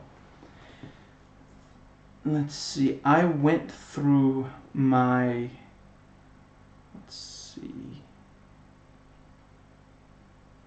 yes, I listened back through my own old vlog about the movie, and let's see. Right, and yes, I note, I talked about the, Arnold wearing Elton John's sunglasses and the male stripper. Arnold's Terminator character has been hypermasculine from the first movie, but it wasn't until this one that they felt they needed to contrast that with homophobic humor. Do you get it? Do you get it? Because gay guys wear tight black leather too. And Arnold wears Elton John sunglasses for a few seconds before breaking them. I mean, can you even imagine if you ran around for an entire movie with people thinking this killer robot was actually gay? Just so obnoxious. Yeah. You know, the in the first movie, it is specifically this, like,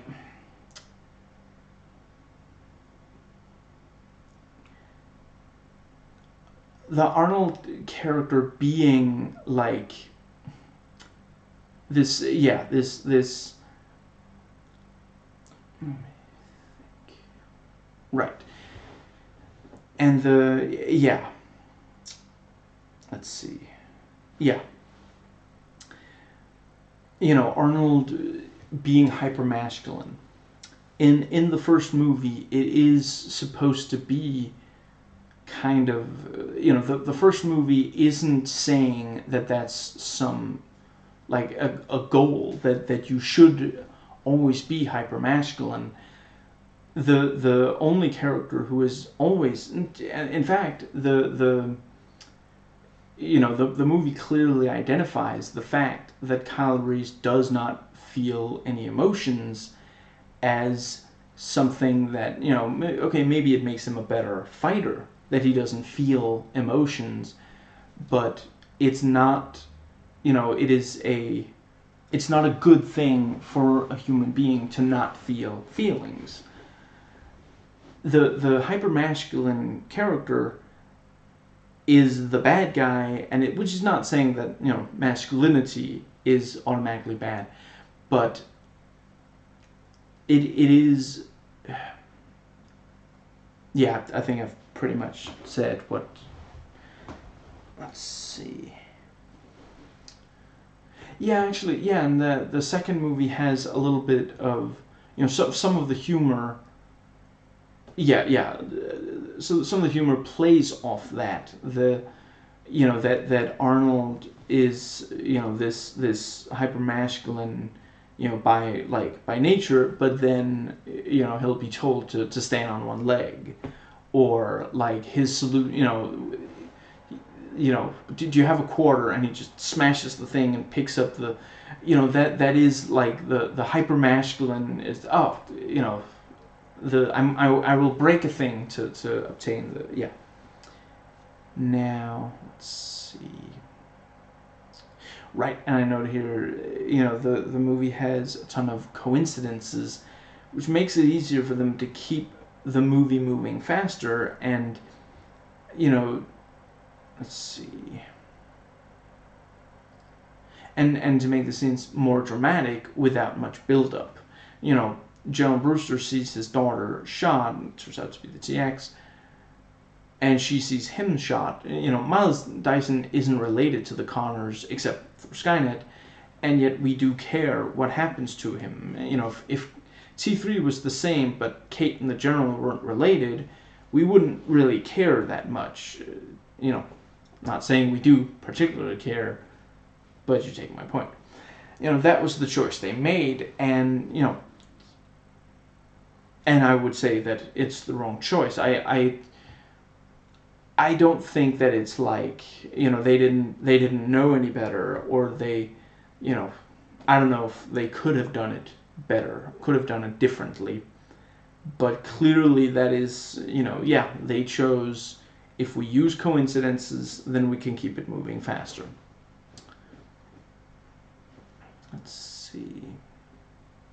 The movie has all the action and all the major characters, obviously with Sarah well placed. Kate basically stands in for Sarah, or arguably in some ways John, and Kate's father stands in for Miles Bennett Dyson. Excuse me.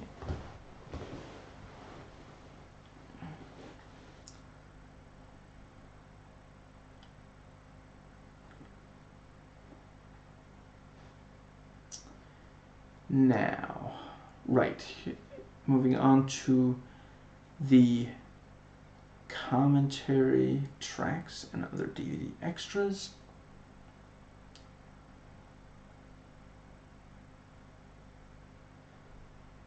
And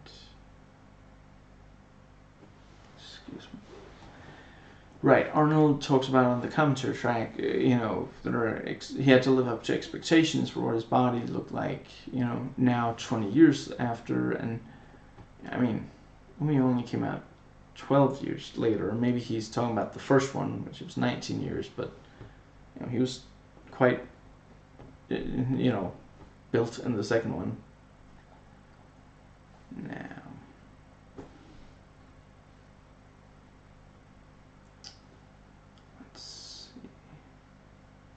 right, and you know, I will say everybody on the commentary track, you know, yeah, I'm specifically talking about the first commentary track, sounds like they took their job on the movie seriously, and they sound like nice, hardworking people. And yeah, director Jonathan Mostoff, and I'm afraid I don't currently remember the character's, sorry, the actress's name, but the actress who plays Kate. Again, I thought she was great as Juliet in, crap, let me think, the, excuse me, Romeo plus Juliet, that's what it's called.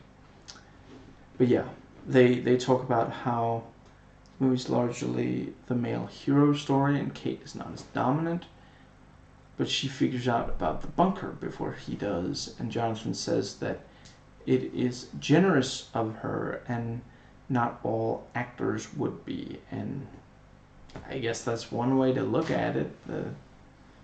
Yeah. Let's see.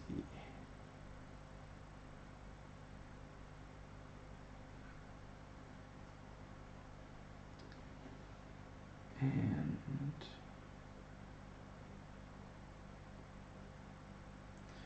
right, so the other commentary track, and it says that it's just director Jonathan Mollenstone, but I forget if anybody else appeared on it.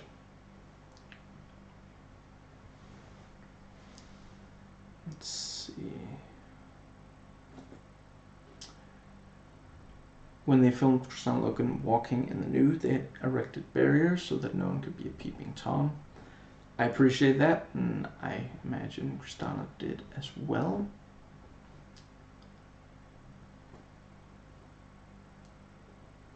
And let's see.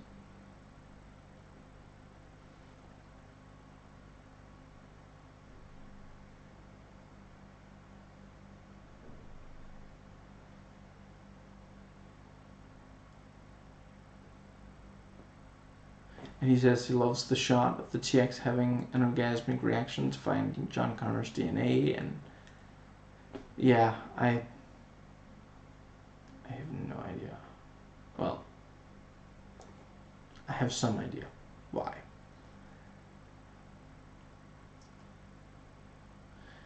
And he points out, yeah, we made the decision to not to have the sentimentality of T2. That was appropriate for that movie, but it wouldn't be for this. So Arnold was more of a drill sergeant than a father figure in this. And I do think, I feel like it makes some, excuse me, it makes some sense for the, yeah, with that approach to have this, yeah, the let's see, where's that gonna, yeah, the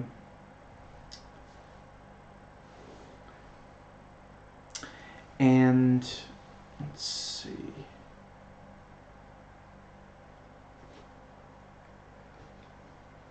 And he notes, when the TX reappears an hour and 8 minutes into the movie, she's been gone for a while, and I worried that all the scenes of dialogue hurt the movie.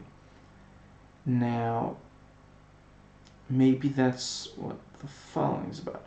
Years back, maybe when this first came out, I saw one user review that said this movie places a ton of action in the first third of the film, and that doesn't really have much to do, I mean, where to go for the next chunk of the movie, maybe the rest of the movie. I forget if he said if it was the rest of the movie. It put more effort into making the train chase huge than making sure that there was, like, that the action was particularly big or compelling after that. And really, one of the last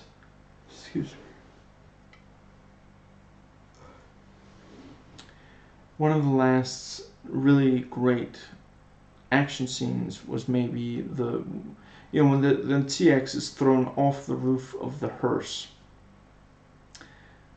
Let's see.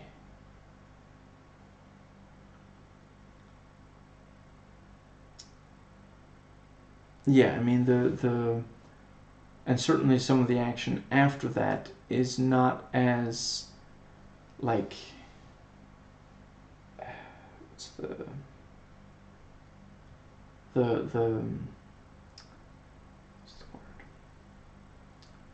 it's not as Terminator like action.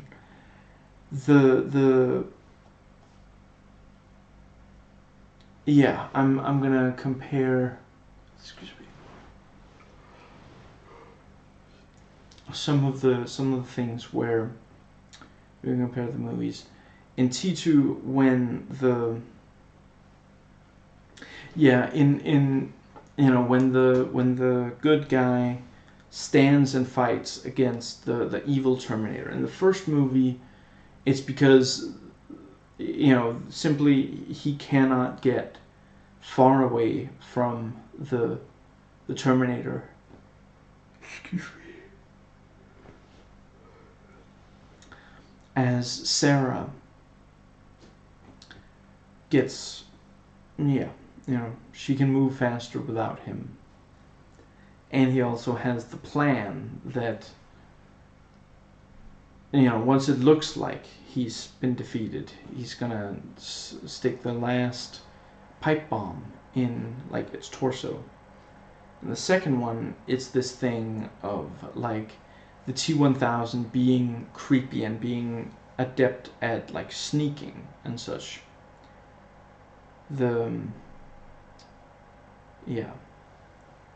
Excuse me.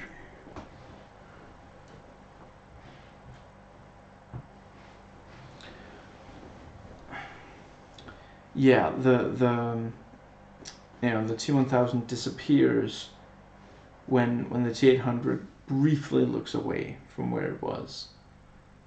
And then in this,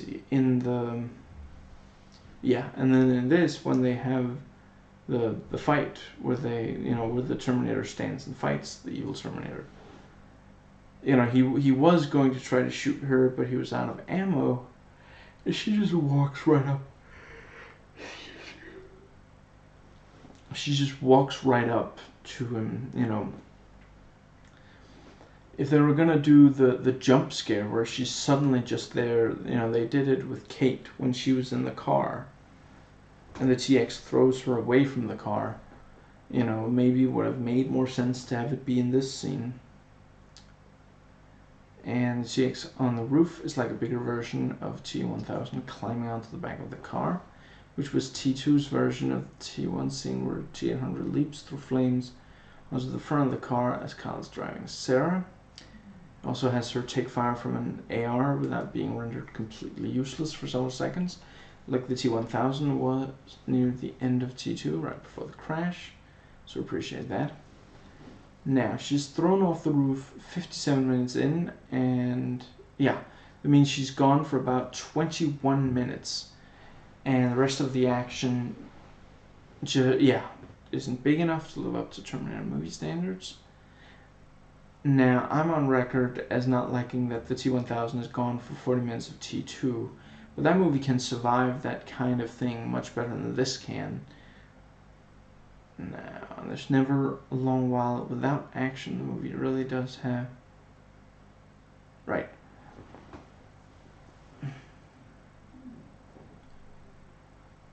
Right, sorry. There's never a long while without action in T2. Really, in this one, there's also not there is some action. It's just not, yeah. But yeah, this movie really does not have enough substance to survive that gap and the lack of big action later. Regardless of the movies that came before it, this is a brainless action movie. It's big and loud, and it's a big mistake to take a long break from being big and loud. It's a sign that the writers weren't that good at making dumb popcorn movies. As dumb as the first Crank movie is, it's certainly a movie that never slows down. The first Terminator spends the first half hour or so building up tension. Since we meet the Terminator immediately and he brutally murders someone immediately, it also spends that time setting up characters. It's important that we see, what Sarah is like before the Terminator enters her life, because she'll never be the same after that. It's more gravity because we know what she's like. Half an hour in, between 33 and 36 minutes in, the shootout in the club happens. For the entire rest of the movie, it's either action or tension, without any breaks. The Terminator is either trying to or working on being able to kill Sarah. Not only every time we see it, but whenever it's off screen. There's tension and or action right up until the very moment that it is crushed under a metal press.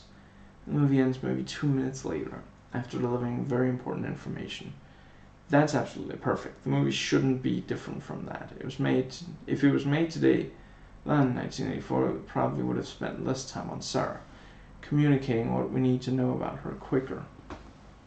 Excuse me, I need to move this.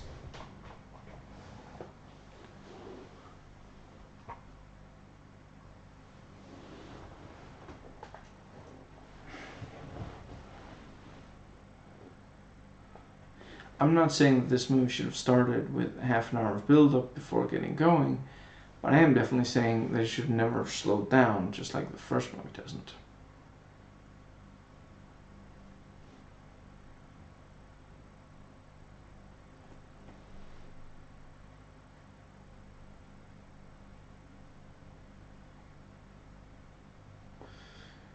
Now, let's see. Yeah, and the director on the commentary track talks about setting up the typical ending of this kind of thing. You expect them to snip the wire and stop the bomb, as if it's a James Bond movie throughout. He also says throughout the movie, Arnold talks about Judgment Day as if it can't be prevented. John says that it can, so at the end when it happens, the audience start out shell-shocked, but then realize it does have to happen.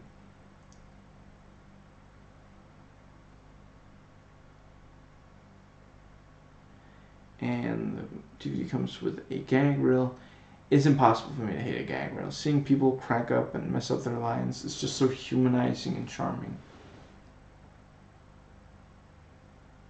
There are a bunch of different DVD special features. Right.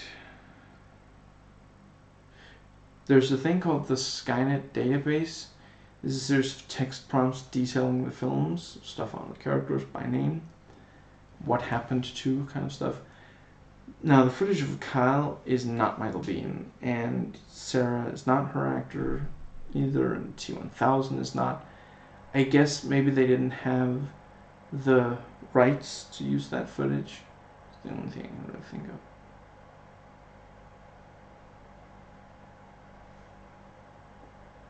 And then there's something called the Terminator Timeline, which is text synopses of the films. And the last part of it is 2027 through 2032. And it just says, the future is not set. There is no fate but what we make. Where the rest of it was very clearly, stating the stuff. Now, let's see. Excuse me. Okay.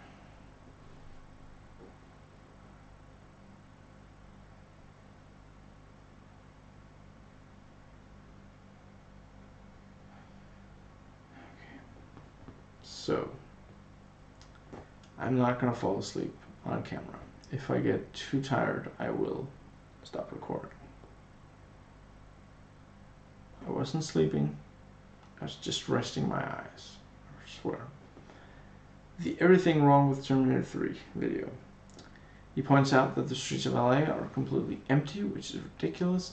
I honestly don't know why they didn't have her arrive from the time travel far away from where there are people, like everyone else who've time traveled up to this point in the movies. He points out that several times characters have no way of knowing where other characters are or getting ahead of them, such. He says that it was the first Terminator movie to acknowledge that John Connor can't win the war alone. I would say that the other movies simply suppose that he is the only one who is completely personally indispensable. Of course he's not the only officer, but he may have trained the other officers or something, or they had other training when they came in, but not as much as him. I really don't get the sense that the other movies simply don't accept. That would be ridiculous. The idea that a single guy could lead all the troops necessary, and tell people all the stuff necessary to know. Now, there's video by the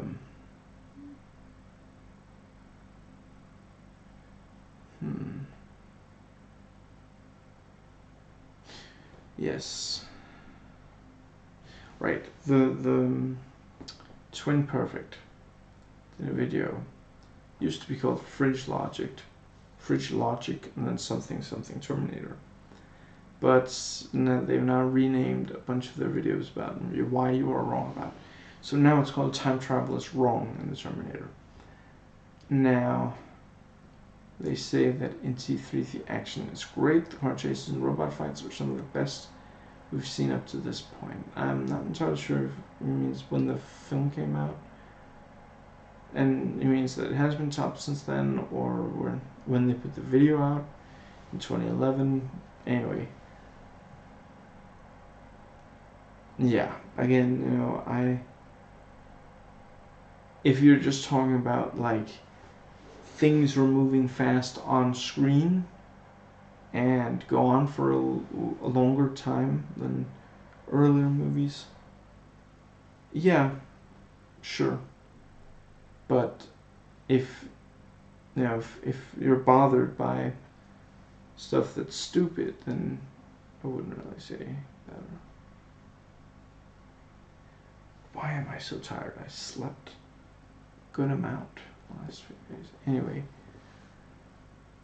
going into the abridged script of the movie on the editing room.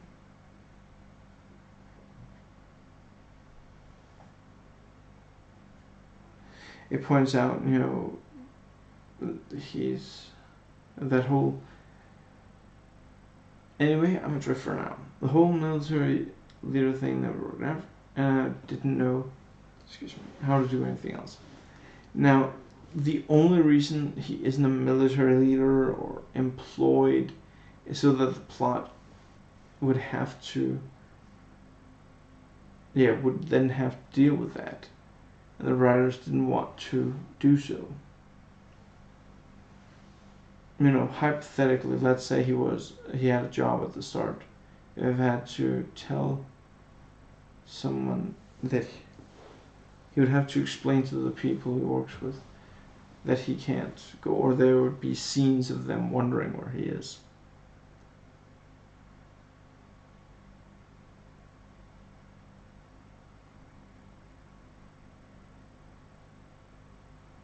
So,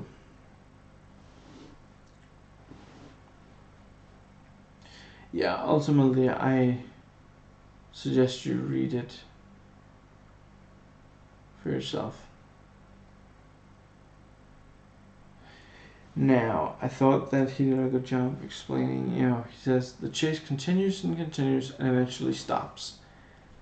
Well put, it really does just keep on going.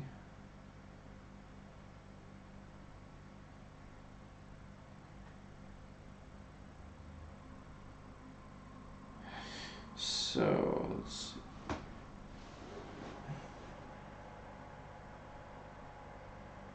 Right, someone said that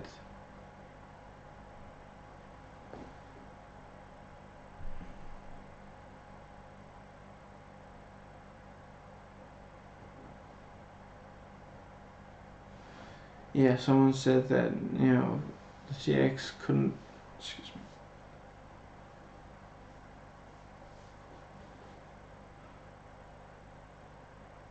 Never mind. I can't believe I'm so tired already. Am I really only on page 19 out of 156? Okay. Well, that brings us, holy crap. That was a long section.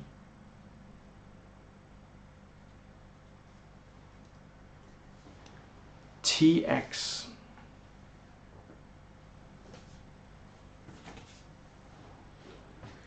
Of course, the moment that they do a female Terminator, they felt that she has to be highly sexualized, which wasn't the case of the others, the male ones. To a lot of people, women are automatically sexual objects, and there's nothing anyone can do to prevent that. And this plays into that. It's the kind of view that on women that makes apologies for rape. Mind you, I'm not saying that this is the kind of thing that causes rape. I'm saying not as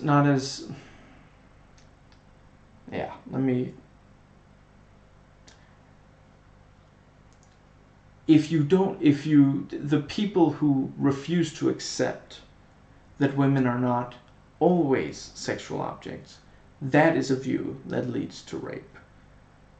But the view that women are, anyway. But the view says, certainly there must have been something the woman did to awaken sexual lust. I fully realize that one way that women can get men to lower their guard is to play up their desirability, and that hiring a supermodel to play a Terminator isn't that far away from hiring a bodybuilder to play a Terminator. But two wrongs don't make a right. Think about it. Imagine if the TX approached someone from the Human Resistance Forces in 2029. She would stand out like a sore thumb. It would have made much more sense to hire the female equivalent to Robert Patrick. Not unattractive, but someone who can blend into a crowd. Someone that you could buy as a capable warrior that you would want fighting with you. Maybe a Gina Carano or a Ronda Rousey. I will say that it could have been a lot worse. They could have casted a playmate or something.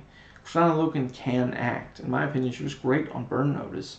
From what I remember, she was quite good on Unhappily Ever After. Now, the TX walks sexy and has other sexy body language. She spends the movie wearing leather. I will say that I appreciate that the woman wearing it assumes that the publicly naked woman must have been raped or the like and offers to help. I'll grant that the movie could easily have had her find the clothes on a mannequin in a store and had the first person to meet her be a straight guy who ogles her. Now, let me briefly say, she spends the movie wearing this leather where, Arnold looks like a biker or, punk in these movies, and Robert Patrick wore a police uniform in the second. None of those are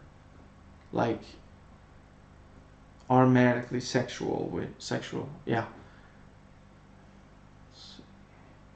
Very early in the movie, she sees an ad that displays a sexualized woman and mimics it by enlarging her breasts. To do DNA tests, she puts her finger to blood and then licks it, which makes you think of vampires. Female vampires are often sexualized far more than male vampires, but the Maven of the Eventide does a far better job of exploring that than I could. When she identifies John's DNA, her face looks like she's having an orgasm, where the T-1000 will say, that's a nice bike, in a neutral or slightly friendly way, she will say, "I like this car," in a sultry voice, playing to the trope that when an attractive woman says that to a man, many straight men will respond by letting her use the vehicle. During a fight with Arnold Schwarzenegger, she wraps her legs around him in a very sexual manner, like she's Xenia Onatopp or something. A lot of men find intimidating when a woman is in charge of the sex, such as when she wraps her legs around the man. Arnie rams her from the front using a car. During the bathroom fight, she grabs the T-800 by the crotch and even gets a reaction shot from Arnie. Men's fear of women castrating them or otherwise hurting or harming their penis is ancient, vagina dentata, and you see signs of it in a number of old cultures. And yeah, still in a number of, movies and such today. Now, the word emasculation used to refer to castration, and today refers to men feeling like women are taking charge. And it's gone from referring to an act of brutal physical violence to simply referring to humiliation, which tells you something about the view on, the idea of women having more power than men. Now, let's see. The T-800 grabs her and slams her into several walls and other hard objects. Men physically abusing women is a huge problem.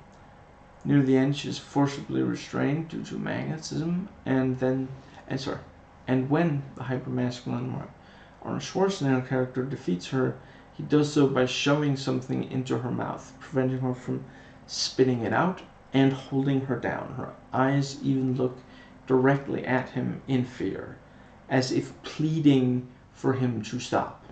And at this point, she has, of course, quote-unquote, shed her skin, as it were, and revealed herself as a snake-like being, slithering towards the humans. The thing he shoves into her mouth is even from his body. They put a lot of effort into staging and framing her death exactly like that. They didn't have to sexualize the violence. It's an action movie and she's the villain. Of course there's going to be violence against her, but they didn't have to sexualize it. And I was just about to give them points for having the evil Terminator end up as a disembodied torso, crawling towards the hero named Connor, just like in the first movie. And for those who may not be aware, it is the trope that women deep down are like snakes. They sneak up on you, attack you when you least expect it, and they basically lure you into lowering your guard. Something seen, for example, the old Jungle Book movie with the snake Kaa. Now, the POV shot where she kicks Arnold's head off is also a very loaded image. It seems to say that women kick you when you are down. And she runs around in high heels. Just get shoes you can run in. Like, she comes to right by a mannequin. Are you really telling me that there are no sensible shoes anywhere near where she is in the... Yeah. And the GX is often referred to as the Terminatrix because people think of her as similar to a dominatrix. Adding BDSM to the list of ways she is sexualized.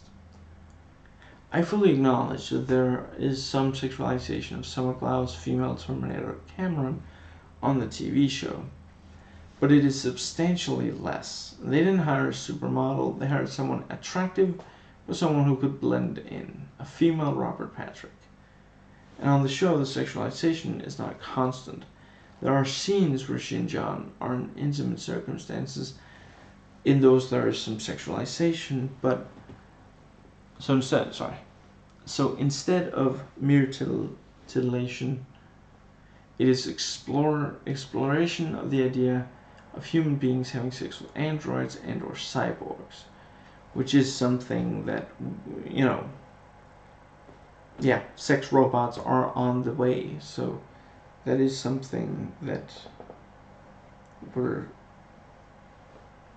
yeah, one way or another, we're gonna have to deal with that, and exploring it in fiction, yeah.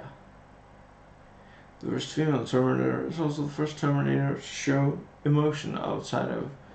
I mean, you do have in the second movie, when the T-1000 is blown up, when he goes through all of the, when he's melting in the lead. But outside of that, they don't show emotion, except occasionally to try to blend in.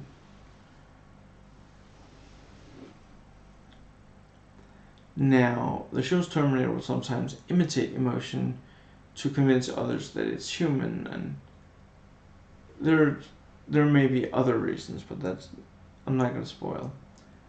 But here it seems just that they can imagine any woman.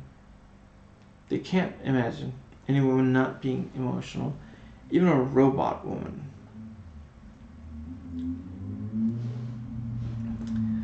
The two main characters that are women in this movie are introduced right next to mannequins and being unable to work a machine and talking about her wedding, respectively.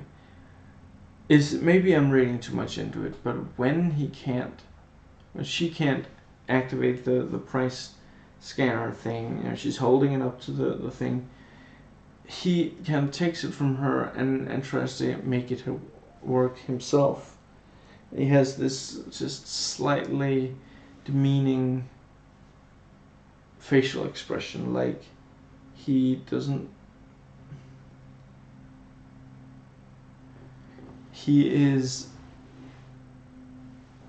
believes that he, by virtue of being a man, will be able to make it work, and that she's just, one of these silly women who can't understand things like that. Okay, I am really, really sleepy. Now, I do like that the TX activates the killer robots in the base. Tactically makes a lot of sense.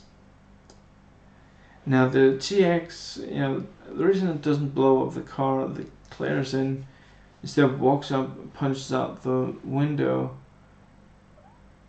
despite the fact that she has weapons inside her arm that can blow up a car with ease, she is trying to locate John, so she doesn't want to kill Kate. She wants to interrogate her, but why throw her away from the car? Why not just hold her in place with one hand, charge her with the other, until you get the information that doesn't pose any threat to the X? From what I remember, the last time I see the evil Terminator in this film, it doesn't need a big action scene. And it is not scary, so it doesn't. Right, yeah, sorry, I wrote those before watching, but yeah, I can now confirm it doesn't either. So it doesn't live up to Terminator 2 and Terminator 1, respectively. Both of these movies have a lot of tension when the evil Terminator is defeated at the end of the movie, and this movie doesn't. Okay.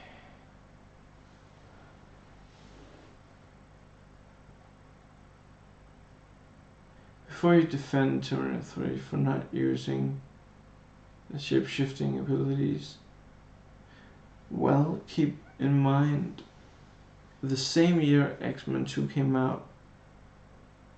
So, yeah, this came out the same year as X-Men 2, and that movie uses them really well. So it's not like no one could still write good shape-shifting scenes.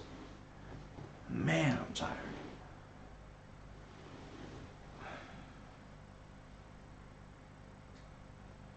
The following is not specifically about the GX, but since this is the section where I discuss sexism and feminism, I'm putting it here.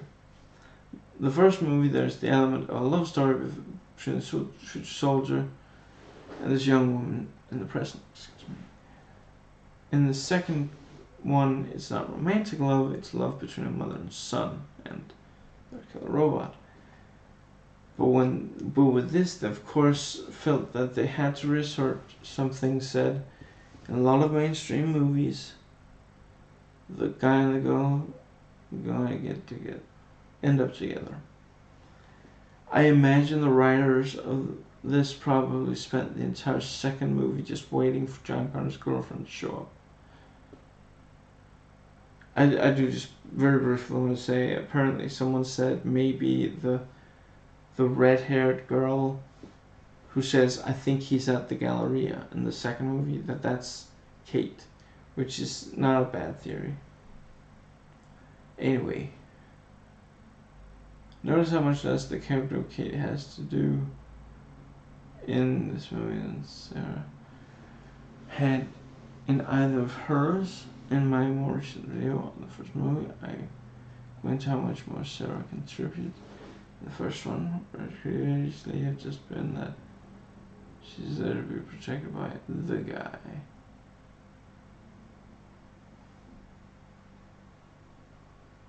The same movie. Sarah, one of the most badass characters in this case.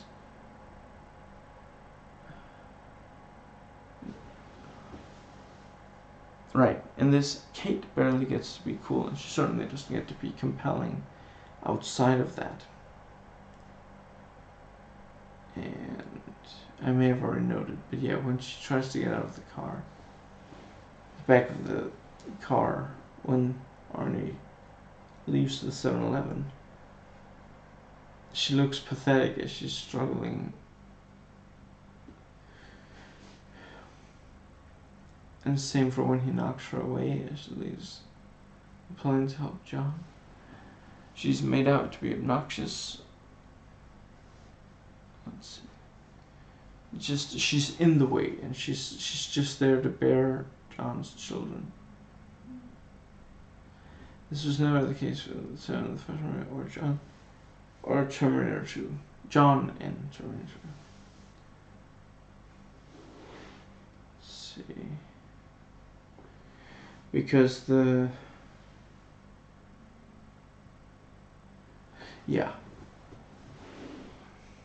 and Kate talk about the basement where when both of them are in the back of a veterinarian van. He says, we made out in Mike Krupke's basement. I can't believe you remember that. I must have made some impression on you. And she's embarrassed because even the tiniest expression a woman makes of romance, she should be shamed for, embarrassed by. And later she does admit that it was the first time she used a guy because they need her to be lesser than the man in the story. Now, this last part. Let's see. Oh, wow. Okay, so 49.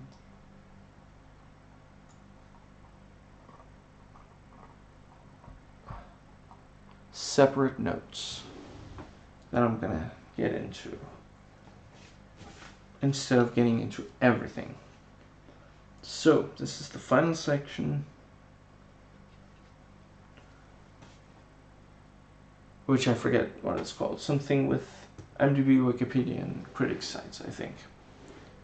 If I wasn't so sleepy, maybe I'd read more, but these are the ones that I was for sure gonna look at.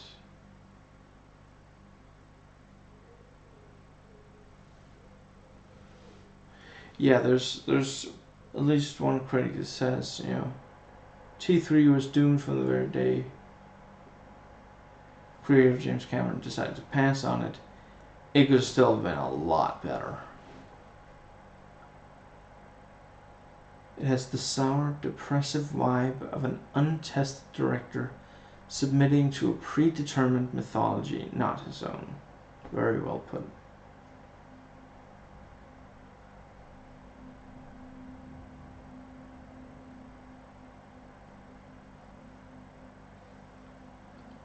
Now, let's see.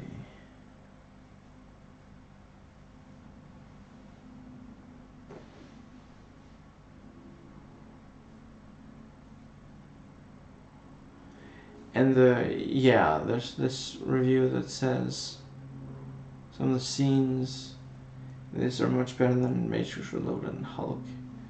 I mean, Hulk, yes, obviously. The 2003 Hulk, definitely. But the Matrix Reloaded is much, much better. Yeah.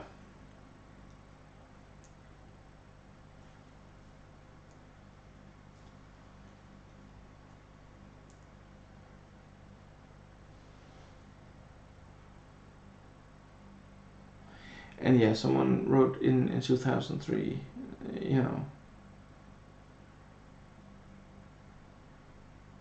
let's see. Yeah, that, Terminator 4 would be titled Hip Replacement Day.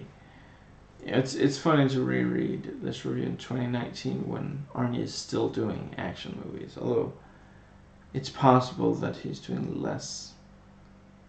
I haven't really paid attention to that. I maintain that most of the work, most of the really good work I've seen him do in the 80s and 90s. Everything has its time.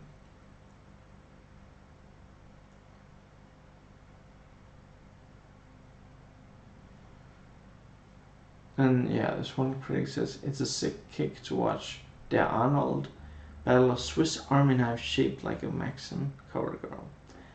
If it wasn't pretending to be a Terminator movie, I'd agree.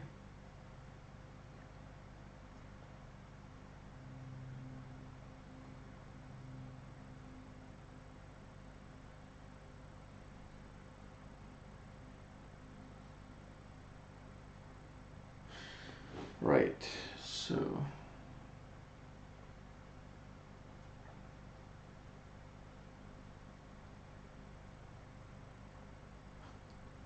there's this one reviewer from CNN.com. Some purists and major cult fans of the first two films may miss Cameron's directing style, but Machines has a much better script than the first two. What? That's ridiculous.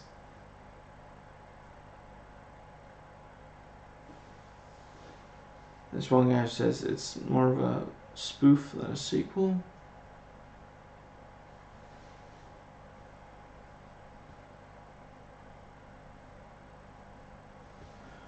A rocking deadpan comedy with more good laughs than Adam Sandler's entire career? Who's that a bigger insult to?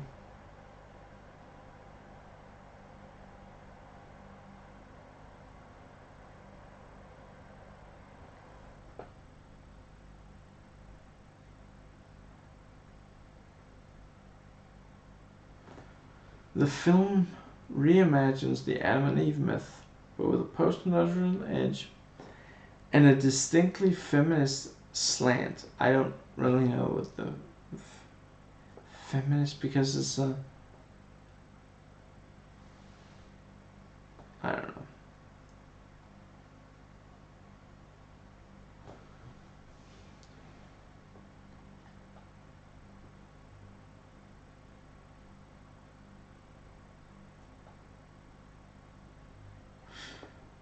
Right, so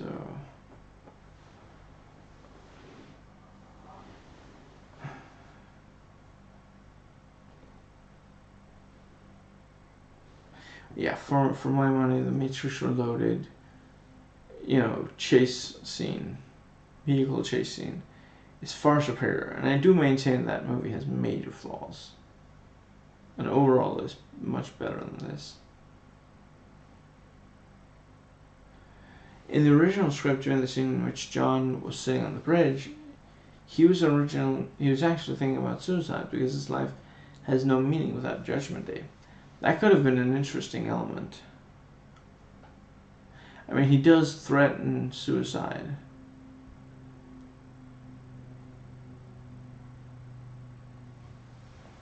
And yeah, I think the director talks about that, yeah, the tough drill instructor character in this. I respect that. I don't think Terminator should be a truly good guy. And I think, again, they do a good job of that in the show. Yeah, and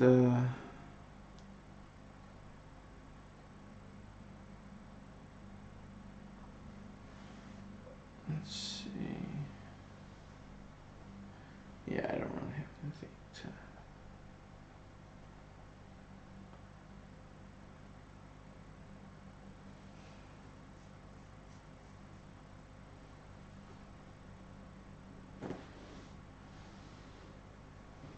Now, let's see.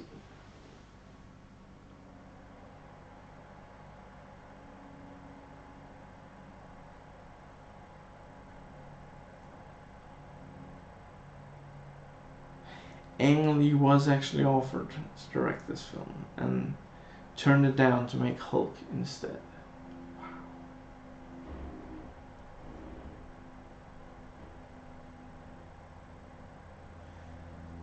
Let's see.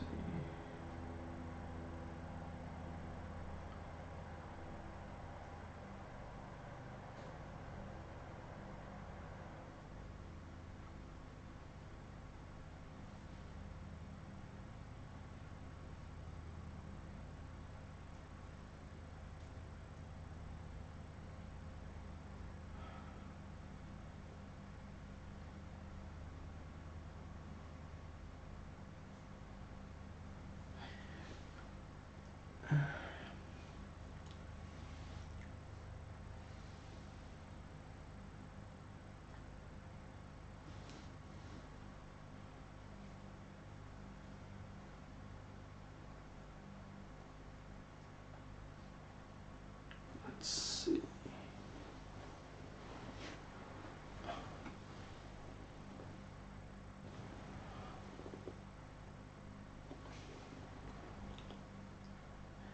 Apparently, Ridley Scott was asked to direct this film, but he'd already committed to Black Hawk Down. That movie is so much better than this one, so I'm really glad that he had committed to that. I don't think he could have saved this movie with the script it had. As a director, he's only as good as the script he's working from.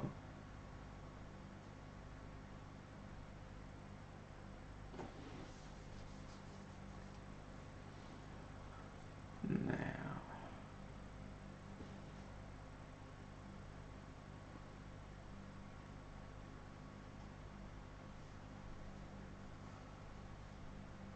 right, so yeah, there's this.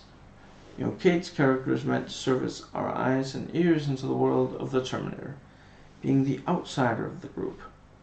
But the audience already knows about the world due to the first two movies. By 2003, everyone had had plenty of opportunity to watch the first two movies due to Blockbuster Video and the like. Sure, the first movie has a major character who doesn't know the world, but the second movie knew that it didn't need to. Literally, the only major characters in the second movie that don't already know about Judgment Day are Miles Bennett Dyson and his family. And when it's all explained to him, it's actually handled without the audience. Oh, 1 second.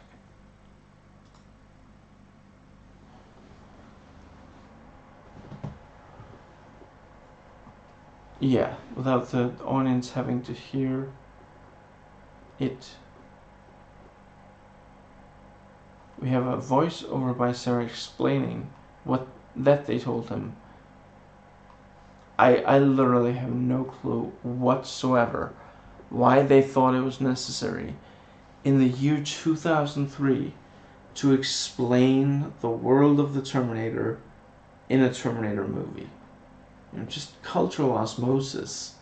Like, yeah.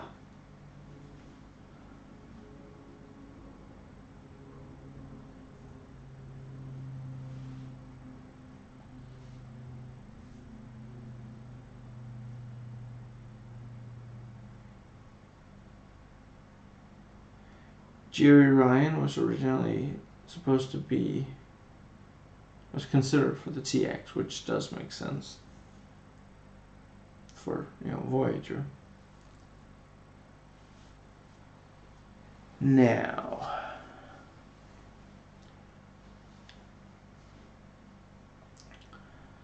the storyboards for the Judgment Day scenes near the end were much more graphic than what was seen in the film, and include images such as the Statue of Liberty melting, the Hollywood sign going up in flames, and even Dr. Silberman being incinerated by a nuclear blast. That seems rather petty. In the first two movies, he's an American jackass. In the first movie, if he had believed Kyle, maybe the police would have been more ready for the T-800. If it fits the tone of that movie. In the second movie, Sarah gets to break his arm, and the last we see of him is him realizing that Kyle and Sarah were right about the Terminators, comically opening his mouth in disbelief. Neither of those are petty.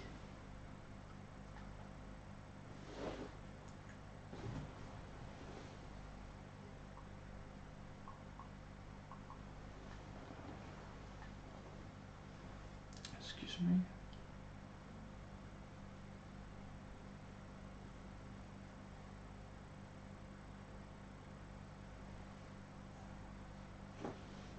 There's a goof about that. You know, when John and Kate get to the Crystal Peak base and the Terminator blasts the TX with a power cell, he also destroys and buries the only way in and out. How do Kate and John leave the base? Yeah, I mean, excuse me. If that's the only entrance, and the walls are supposed to withstand nuclear blasts, there's no way they're blowing it up with what they have of explosives.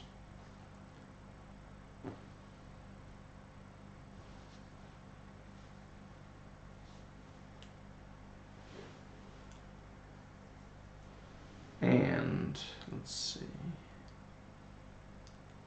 Yeah, at the RV, we learn that the Terminator must obey Kate Brewster's orders. She's the one from the future who sent him back in time. However, there are several times preceding the scene in which Kate Brewster barks orders at the Terminator, i.e., let me go, etc., and he ignores her. Good point. In the second movie, the T-800 almost never does something that John asked it not to do. I'm not entirely sure there's a single instance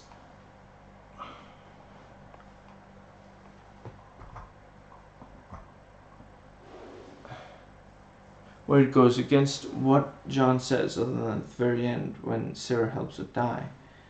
When he says he'll take care of the cops, John doesn't tell him, you can't do that. He just says, you swore you wouldn't kill, which the Terminator was already not going to do. And he confirms she won't by saying, trust me. You know, it's possible that if he said, you can't do that, the Terminator would have turned around and come back. Now, let's see. And I do want to briefly note there's probably going to be some people nitpicking. It's possible CinemaSins brought it up. Why can't they reprogram the Terminator to take John's orders just because John is dead? Well, maybe you have to, maybe there's some kind of like voice activation thing. You know, like a lot of, you know, some like, I'm not sure there's any real security system that has that, but certainly sci-fi security system. Actually, come to think of it, maybe there are. Anyway, you know, yeah, maybe that's the idea. You know, when you hear this voice, you have to obey what the person who has that voice says. You know.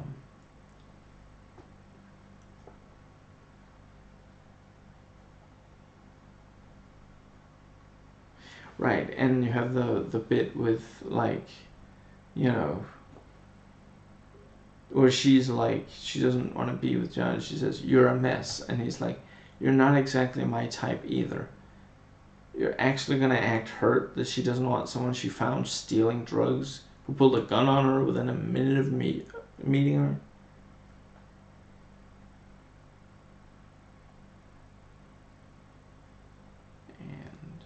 Yeah, I already did point out, but I forgot that I put it more than one place. You know, the thing of, you know, later your children will become important. How very Back to the Future. Because a lot of the sexist a-holes think that the only thing a woman can contribute is having children.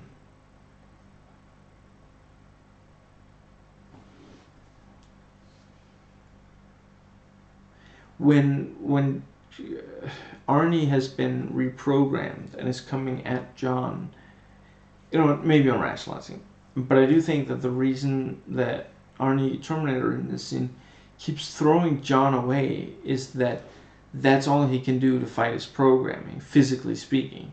Throw him away so that he isn't killing him.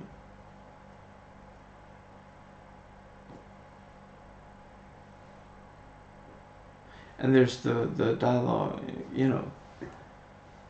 Every day after this one is a gift, she told me. We made it, we're free. But I never really believed that. I guess she didn't either. So they are crapping all over the original cheesy endings of Terminator 2. Because that's exactly what she said there. I approve.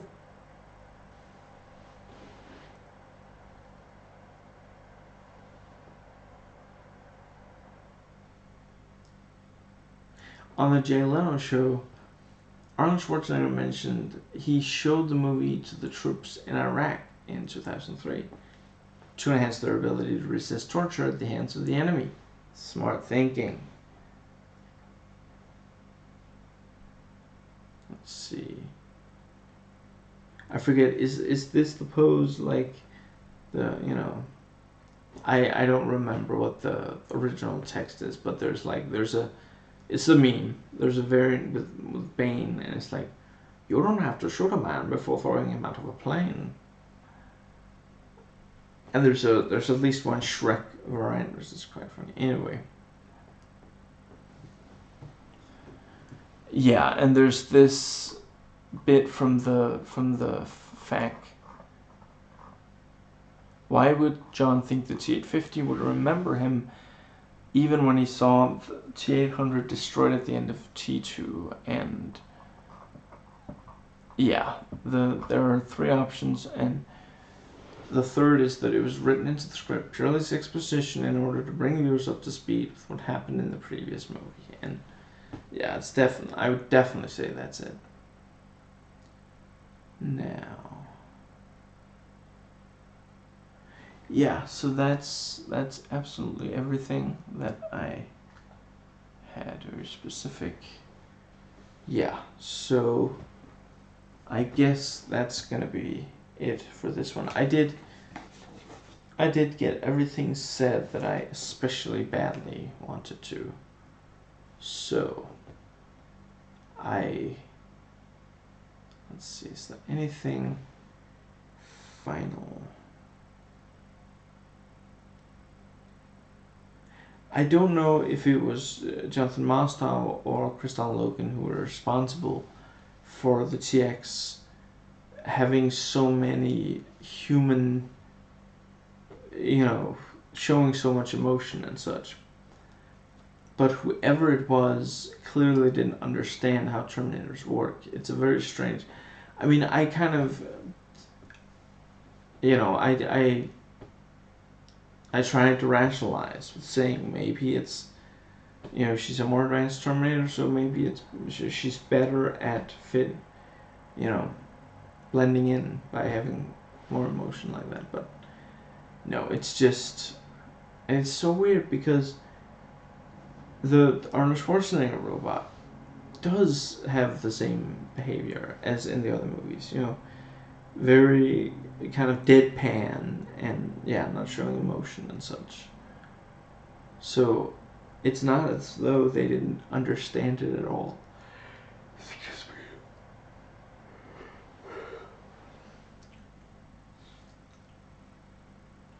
me. And I guess that is it. So let me think.